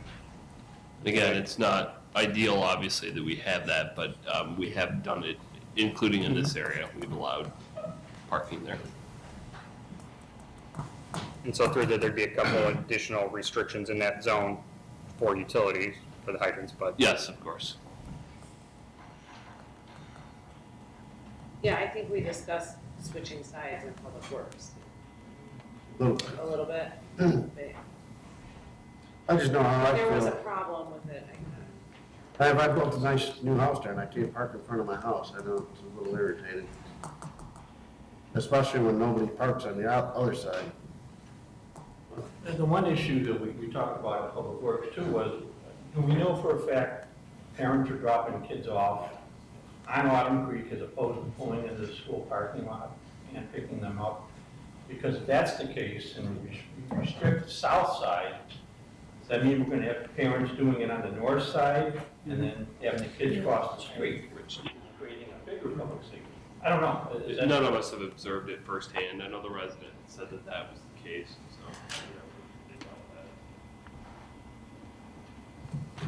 If I could, that type of issue comes up frequently with the schools. I've had conversations about this, especially Bristol Bay and those.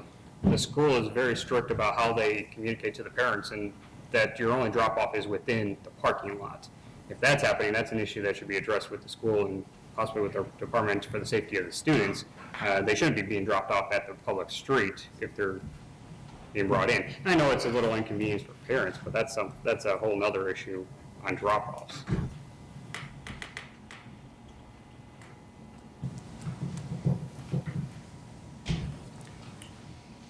This is your word, Chris? No. Okay. Yours and Lona's? And what do you think about this, Dan? Well, I was in favor of restricting it to Kennedy. However, the fire hydrant thing was kind of an issue, and I wish I could remember why it was that way. It was because of the park? Yes.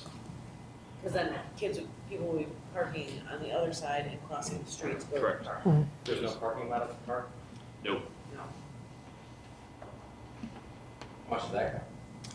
$200,000 usually.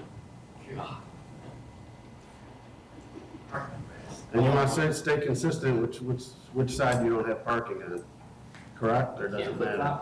Can half the street be one side and the north side be the other side? Most of the issues have been brought up as a result of pedestrian movements from parked cars at parks. So that's what we've tried to take into account first. Obviously, we'd prefer not to be blocking the fire hydrants, but the primary concern has been mainly kids crossing the road when they go to baseball or football, not looking. And then, when you've got double-sided parking, that makes it even worse. Well, football is at the school, right? Yes. That's back a lot of the schools. Yes. It's not down by the park. But apparently parking tends to overflow somehow on Autumn Creek Boulevard, so.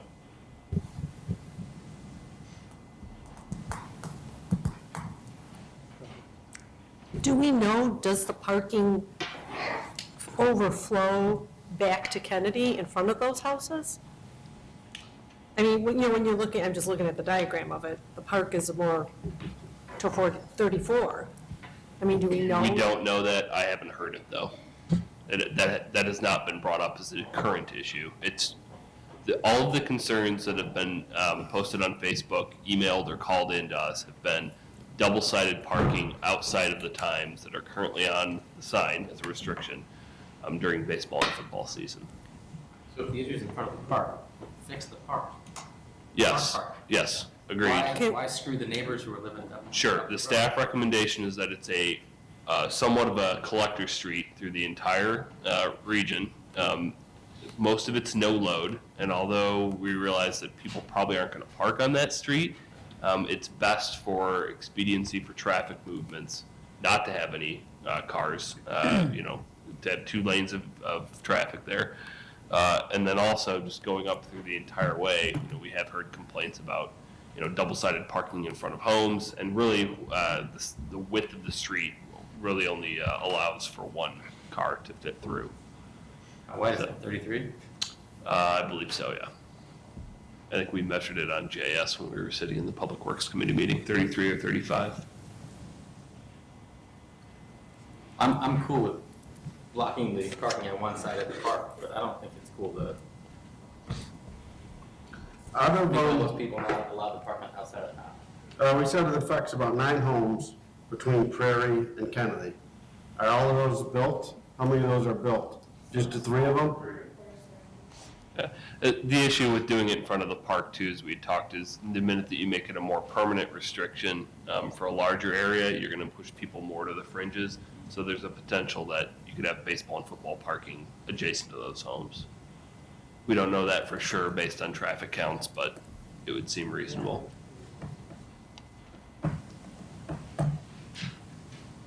Yes. Can you refresh my memory? What is the current restrictions for the park? You said it's limited.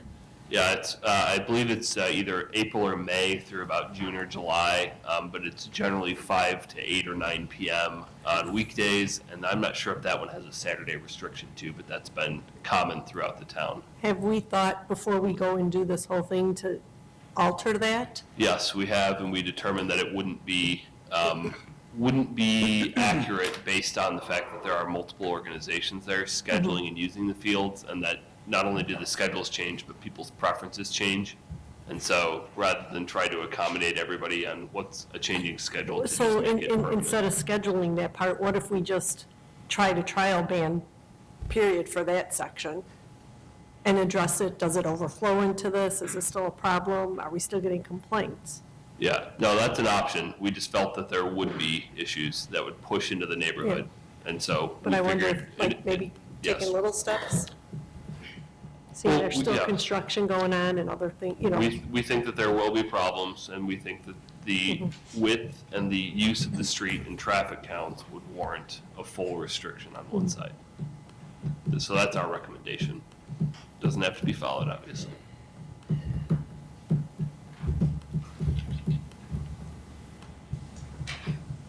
I mean, looking at this, I'm going to support the restriction on this one.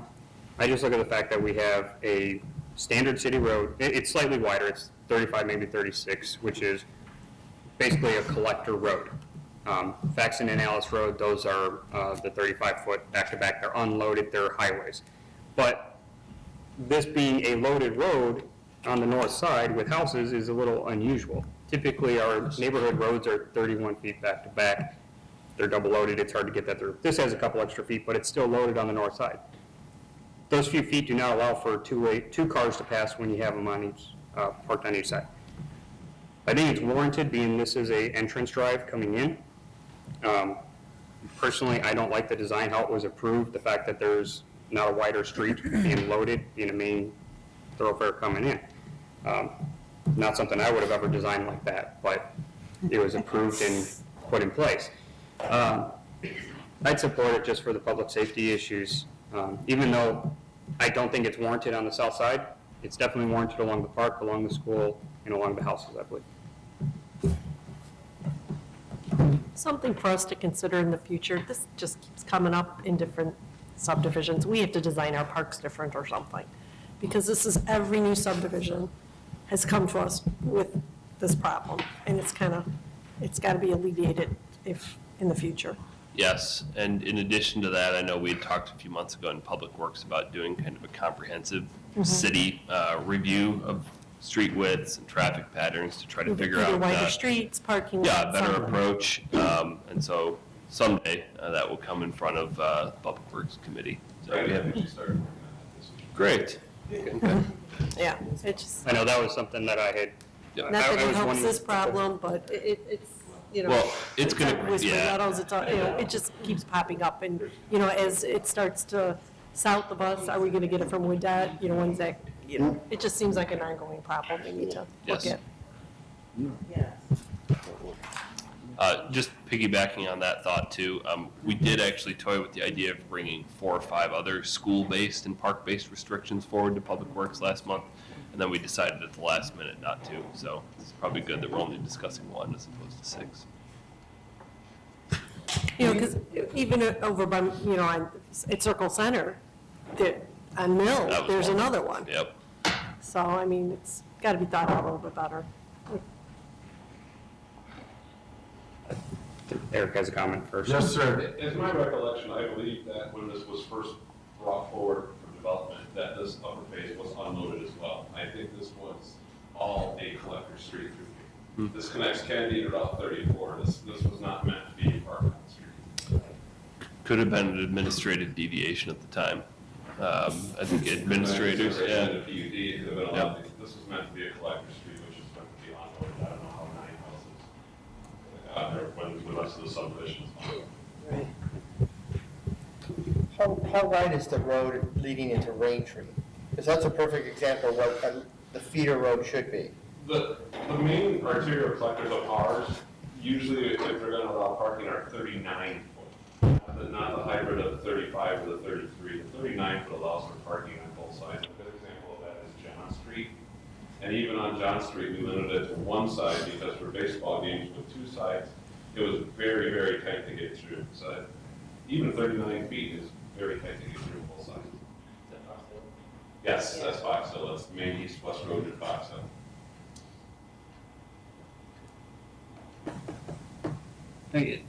On this discussion, is where Jackie had it. I know it's been talked about in Public Works, and I'm glad to hear that these considerations are being discussed on a larger measure here. I know it's something that we had talked about a while ago, but it's good that, you know, there's some time to put these in. But I think this is part of comprehensive planning for these parking issues of what are the immediate needs, and then what's our planning going out future from here. How do we plan new parks? But, you know, let's address the issues globally. And I know if there were 4 more that were going to come forward, this could have been quite a discussion on each one individually. But I think we need a policy in place that sets this so maybe we can deal with this administratively versus it coming up here every time. If we set our policies, follow the policies and procedures, we may not have to have this happen every single time. It might take a little more discussion on our part up front, but if we can get our act together, we might be able to solve some headaches going down the road. So I think this is on us to get a plan in place and actually make it easier for ourselves, staff, and the city.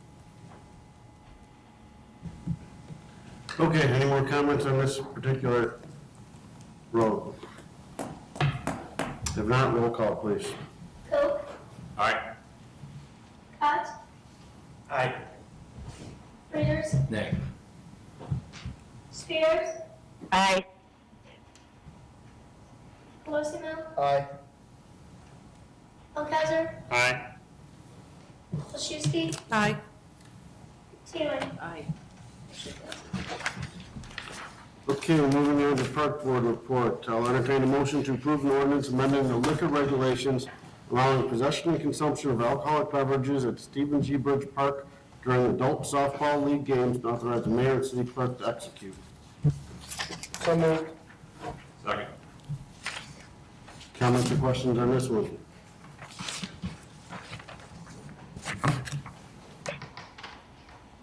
Kelly, do you want to chime in on anything, or you're good? Unless somebody's got questions for me, huh? Okay, Kelly is Park Board representative, if anyone had questions. Yeah, just so I'm clear on this, the alcohol is not allowed on the field or in the dugouts. Correct. And it's not being sold, so basically, we're looking at what spectators bringing their alcohol to watch the ball game, or is that the whole intention is? I would say it's more the players and the teams. I mean, this is more of adult league, and Oswego and other places have done it where, you know, they're coming to a game, they want to have a beer or two, they're all friends, either before or after the game, and then they just leave afterwards. And that seems to be a trend that's going, and we saw kind of, that's been the number one thing we've gotten from people that left our program or that are still in our program, of just saying, hey, we'd like to come. We're just meeting our buddies here, we're older guys, we got to get home, we don't have time to go to a bar, we just like to have a beer or two with our friends, either before or after the game, and go home. And so it's not really, I don't think, going to spectators. We don't get a lot of spectators coming to adult softball games. It's more the teams and the players participating in the league. We have enough recycle bins, I assume? We do. I mean, we have plenty out there just because of the baseball tournaments and things like that. We do. They've been doing it in Aurora since I was of drinking age. And do it in Yorkville too, don't let them kid you. Yeah. Mr. Mayor. Yes, sir. I was just in the follow-up. This is a trial for 1 year. So are we going to be back here a year from now deciding whether to continue it, or is there a sunset to how's that? Yeah, it's a trial for 1 year just to see how it go. If we did have problems, and obviously we want to bring it back here and not move forward to keep making it a permanent thing. Or hopefully what we anticipate, just like in Oswego, that there wouldn't be any issues and that it could be a more permanent thing. But it was to give it a trial run to see how it would work if, you know, the teams and the players that have contacted us, that they would stay with us, and then also just to make sure we didn't have any issues or problems out there. I just feel like, and I've been playing softball since 1991. Last year I was playing 10 games a week. I have never yet seen an incident that I would say was alcohol induced. Any problem that I have seen was just due to bad sportsmanship between players. And the worst incident I seen was in Yorkville with a person. And that was just because I've had problems with that particular person in other leagues, and that person's been banned from multiple leagues. So that was just a bad person. Maybe he needed a beer. Maybe if you had given him beer, it wouldn't have been. We are going to, we've been following an organization called USSSA. We've been following their rules, but we haven't been listed and filed, you know, under their organization. Starting this year, we're going to be USSSA sanctioned. We're going to be using their house, which will save us some money. And what's nice about USSSA is if there happens to be a problem with fighting, whether it's alcohol or not, those people will be banned from USSSA sports for 1 year across all United States. So now people come in playing knowing that if they act up, they are done. They can't play Burners, they can't play Aurora, they can't play Oswego, they can't play anywhere that is USSSA sanctioned. So by doing that, we will have a governing body to help protect us. But the other thing here is it's a recreation. I've been playing Oswego for just a year now. She's been playing there for quite a few years. I've never seen a problem at Oswego. I haven't seen any problems, period, Oswego, with alcohol or with fighting. Yes, people are going to talk. And to be quite honest, the worst leagues I have seen for problems is church league. I will say, it is the worst. So,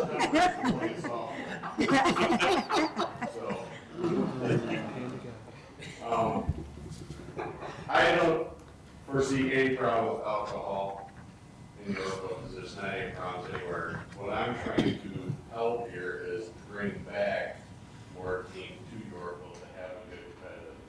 Because I've been playing there since day one, or maybe day two. I've been there for 6 years now with my team. And we went from a Monday, Tuesday co-ed, and Wednesday, Thursday men's, to now co-ed last fall only had 4 teams on Wednesday night. We've been hemorrhaging players and teams to other leagues. Will having alcohol, allowing alcohol to be there, bring us back to those days? Probably not, because there is more choices. But it will definitely help. And then the other thing that's helping is last week we jacked their rates up. So that might help to bring a couple teams back to Yorkville. But what's nice is Oswego's on our night, so if we allow alcohol, I foresee a lot of Oswego teams maybe coming to Yorkville and doing both nights, Tuesday and Wednesday. You know, because a lot of people love playing softball, they just like to go out, have a couple refreshments with their friends and play ball. So hopefully this will bring back teams to Yorkville. Anything else? Yes, sir. Well, I mean, we're talking about adult men and women here who have full-time jobs and are recreating at night. We're not talking about, anything too serious here. I mean, to have a beer during a softball game, quite frankly, I would be fine by doing this as a permanent thing. And if we have a problem, we can always revoke it instead of a one-year temporary, but however you guys want to do it. And we're literally talking about a couple men and women having some beers while they play softball. I got no issue with it. If we have a problem with it, we'll deal with it, but I highly anticipate we will have no issues. So I'll be voting for it. I'd like to add something if I could. Go ahead, Rose. I personally would not support this. I don't think that they need to have liquor playing ball, and I think they'd probably play better if they didn't have a beer or two. And there are children that attend these games. They come with their spouses or whatever, and I just don't think it's necessary. If they need to have a beverage, an alcoholic beverage, I think that they can have it before the game at some other location, or after the game, meet at a bar. I mean, kind of like the little leaguers do with their ice cream. They'll meet at, maybe Culver's and have ice cream, and I think these people are adults and they can celebrate on their own away from the park. But here's my experience, Rose, with my all my years of experience playing and watching softball, is that I've seen more problems, not even a problem, but more instances where people, knowing that they can't drink, they will get smashed before they come, or they're sneaking it on the fields. And by playing Oswego where you allow it, you only have typically not even half the team that would actually drink, and usually you only have one or two throughout the night. You're not sitting there getting smashed. They're just enjoying some time with their friends. May I ask who's speaking? Kelly Sedgwick, Vice President of Parks and Recreation and an avid softball player. All righty, thank you. Any other comments, Chris? When the adult softball leagues are playing, do we ever allow other leagues, such as the little leagues or the travel teams, to be playing at the same time? Does that? Last year was the first year that they did that, because since we didn't have enough teams to fill all the fields, they filled the empty fields with local players. It has not in the past until our numbers. Until this year. And in the fact that there's a slight correlation made with the reduction of usage and the fact that alcohol has not been allowed over the course of the years, there's been that reduction, and the correlation was made based on the fact that they can't have alcohol. But also on the other side, there have been quite a few new fields that have come online in other districts, some that do and some that don't. So there's two things that are at play here. You have the multiple fields that are coming online, and you have the restriction of alcohol in ours. So those are the two things that I see as being the issues. Have we had commitment from leagues and teams that will come back if this is allowed on our Actually, fields? I see more commitment of teams that are leaving because you don't have it. Me being one. All my teammates have let's go to Oswego.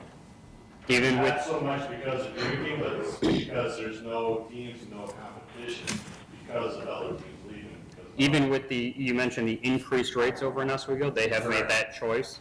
They'd rather pay more to be able to play in a league where there's more teams, more competition. It's not so much the alcohol, but that's because of the alcohol being allowed there, that's become the draw to get teams there. When we say Oswego, we are referring to the Oswego Land Park District. Correct. That is their policy to allow that. Yes. The Fox Valley Park District does not. Correct. And they're the one, they open Stewart, which has. And USSSA allows it, but USSSA rules are no alcohol in the dugouts, no alcohol in the fields. And they don't allow smoking in the dugouts or the fields, or is it just the fields? No smoking in the dugouts or the field. That's USSSA rules. Okay. And the umps enforce that. That's good. I don't have a strong objection to it. And to get back, I know you mentioned a little bit about Little League or other leagues playing at the same time. Oswego has that. Oswego has 4 fields. They only use 3 fields for adult, 4 field boys had 2 playing on. I mean, I would like to see our team numbers get back up to where they used to be and have that usage of the fields for the adult leagues. While this is not what I would say is the best mechanism to get back to that objective, I think. We're trying to lower rate, actually. If I could, Kelly. Yeah. I would like to give this the try and see if we can make it work. I'm not opposed to it. It's not the best way, as I was saying, but I don't see what is going to be the absolute harm of this one. But I'm okay with the trial period for the year. Jackie? Have we asked the chief what the police department feels about this, having unregulated alcohol at a park? I talked to the Oswego Police Department on Thursday. They allow alcohol at all their parks. Not just ball dive, but you can go to any park in town and sit down and drink beer. They said they have had no problems other than some minors at night issues, which are, would also be responsible. I talked to the sheriff's office too, because the Legion sells open beer to Little League games. So the parents can drink beers at Little League games. They haven't had any issues with that either. They've been doing that now for several years over. So I don't see a reason why not to do it. Actually, the Legion, they have a problem where people circumvent buying it from the Legion and they go their trunks. And they don't like that, so their license doesn't cover that. Gotcha, that's true. All right, so allow alcohol, but can we ban smoking? Okay. I would recommend maybe putting cigarette disposal devices out there, not that they necessarily get used, but you know. Yeah, no, Tim, did you hear that? That's probably a good idea. We should get some of those out there. If it's better than seeing cigarette butts everywhere. All right, any other questions, comments? Roll call, please. Aye. Readers. Aye. Spears. Nay. Colosimo. Aye. Funkhauser. Aye. Milczewski. Aye. Teeling. Aye. Vote. Aye. Okay, I will entertain a motion to authorize staff to issue a request for proposals for the operation of a business at 301 East Hydraulic.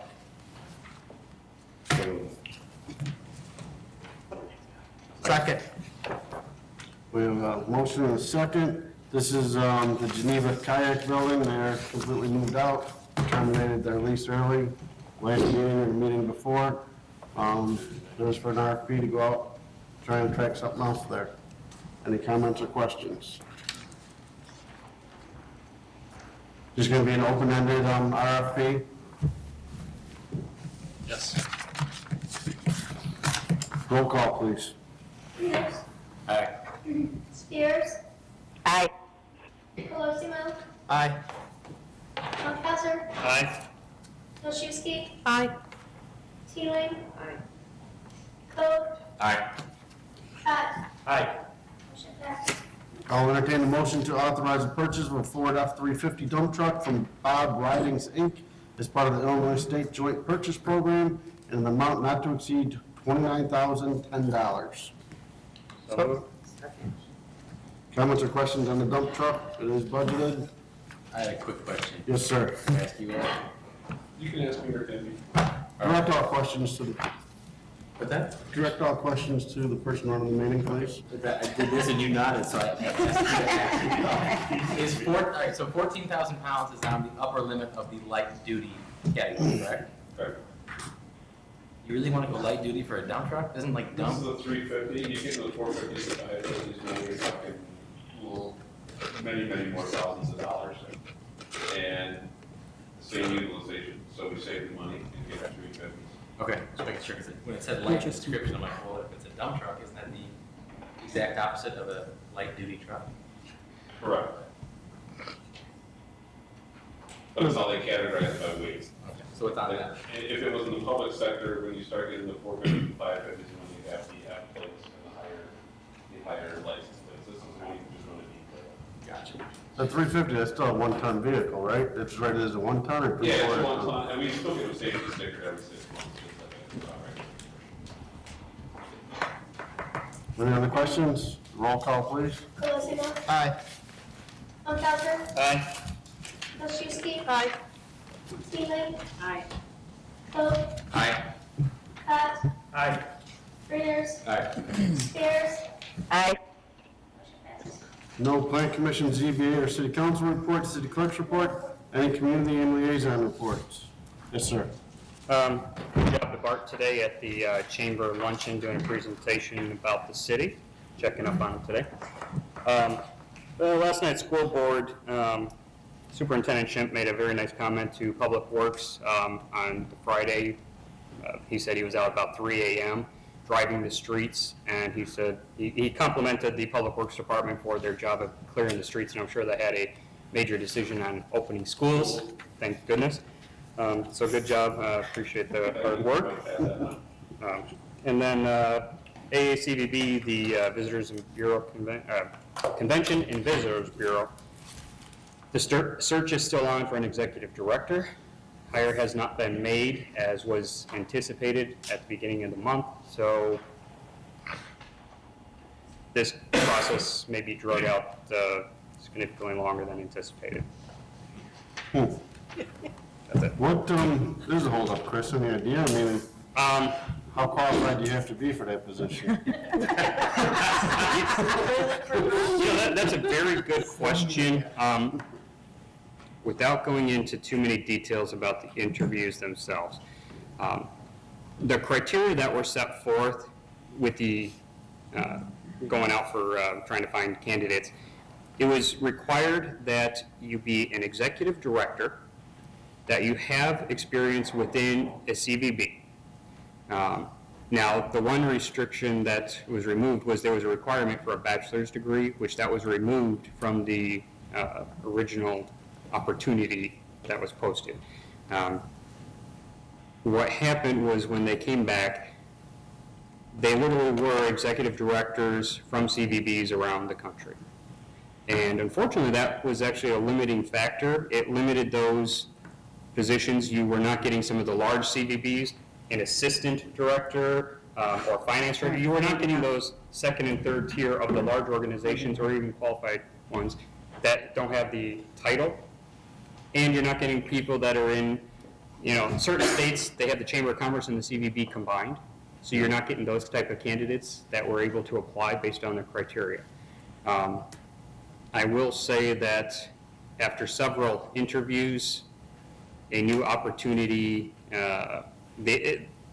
basically it's the job description, the opportunity description is going to be reposted.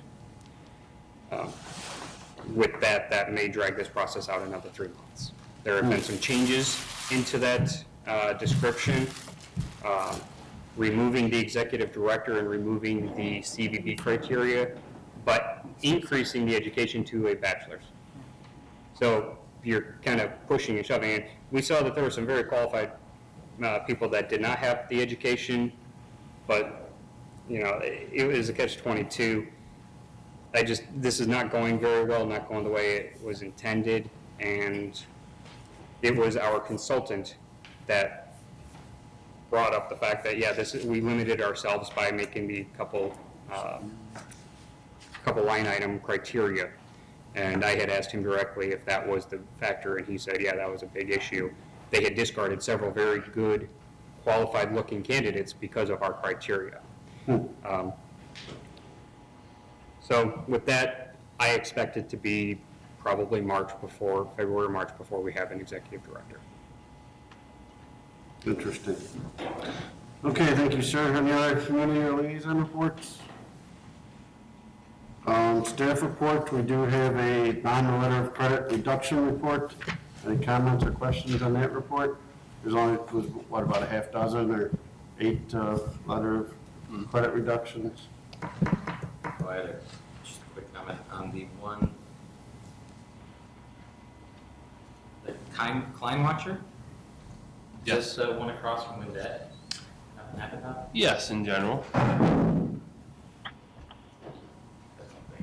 And And we did have one other item, Your Honor.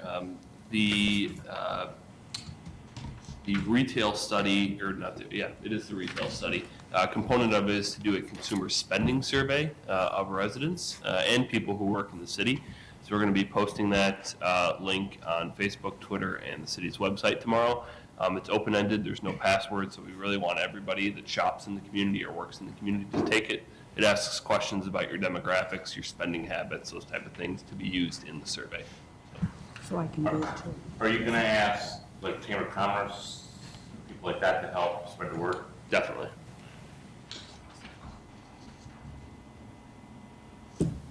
Okay, any additional business? Yes, sir. I've noticed that we have quite a few streetlights that are out. I know it's been cold out there, but I don't know, do we monitor that while we have officers out and while we have crews out in the late evenings, early mornings? We do, and we are trying to keep up. We fall behind our normal personnel, like person that changes up has been out Okay. about 6 weeks. That would coincide then, okay. So we are trying to keep up as best we can. We know there's a long list, and like tomorrow's a good day, there's no snow plowing today, maybe we go get a few Okay. nights. I appreciate it. If you need a list of them, I've got some. Rich gets us a list. Thank you. Jackie? Just a quick question, how did our new little beet juice thing work? Brine. Whatever, beet juice, whatever that's, It works very whatever the well. fun stuff It was. works very well, but with that new system, you have a few bugs that we have to work out on the first run, and having it 11 below air temperature and 35 below wind chill doesn't help. But today was a good proof from the pudding. It kind of melted off much quicker than we thought, even with the little flurries this morning, so it stayed clear. We didn't have to go back out. So that's a good thing, and I think as we get it dialed in, it'll be better and better and more cost effective. We can use more brine and less salt. Thank you. How's it, if I could, how's it looking for the reductions so far with the usage that you've had? Oh, it's really hard to tell right now. I've been tracking the salt usage and storm data, and I can kind of compare better at the end of the year because we didn't have any snow in December. You know, it's hard to tell. Last year we had like 24 inches by the end of December. So, but instead of putting 3 scoops, 3 bucketfuls in the trucks, we're only putting 2, and they're still coming back the same amount of time. So that's probably 2 tons of salt per round that they're not using. So times 9 trucks is 18 tons of salt less. So an investment well done. We hope So far. we hope the long-term investment is even better. You know, the long-term return. So hopefully we can buy salt on the off-peak times and get it for even cheaper than it Any other additional business? Yes, Diane? I just have a question. I've just noticed that my water has smelled like very chlorine-y lately. And I don't know, I mean, because I remember when I lived in Bristol Bay, I was right across from a water tower, and that's why I was told that it smelled, but now I'm not. Okay. It Well, just is- we will definitely check it. I don't know if it's everybody.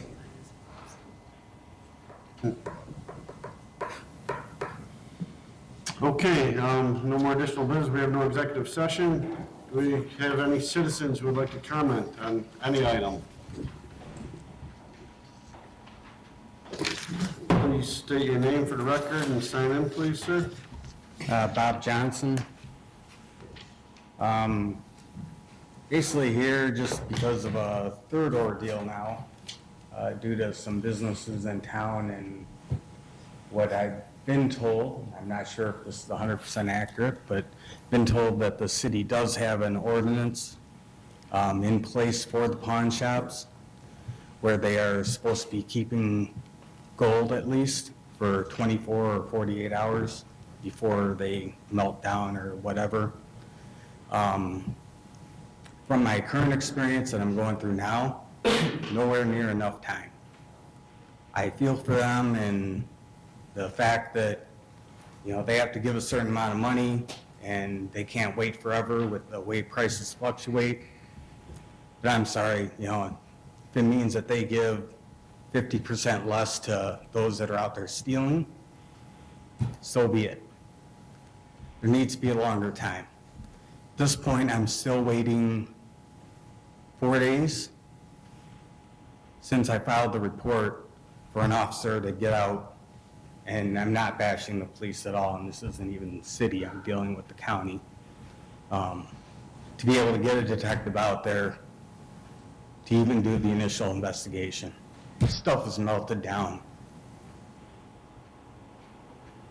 Heirlooms, everything else.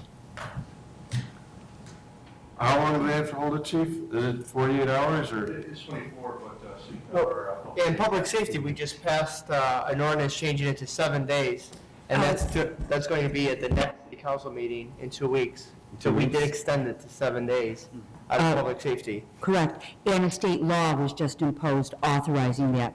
We were at the state standard, but there is a new pawnbroker law that became effective January 1 that allows us to go to the 7 days, and 10 days for other items. You will see it in a revised ordinance. Yeah, I think other items is currently 7, And now it's 10. going to 10.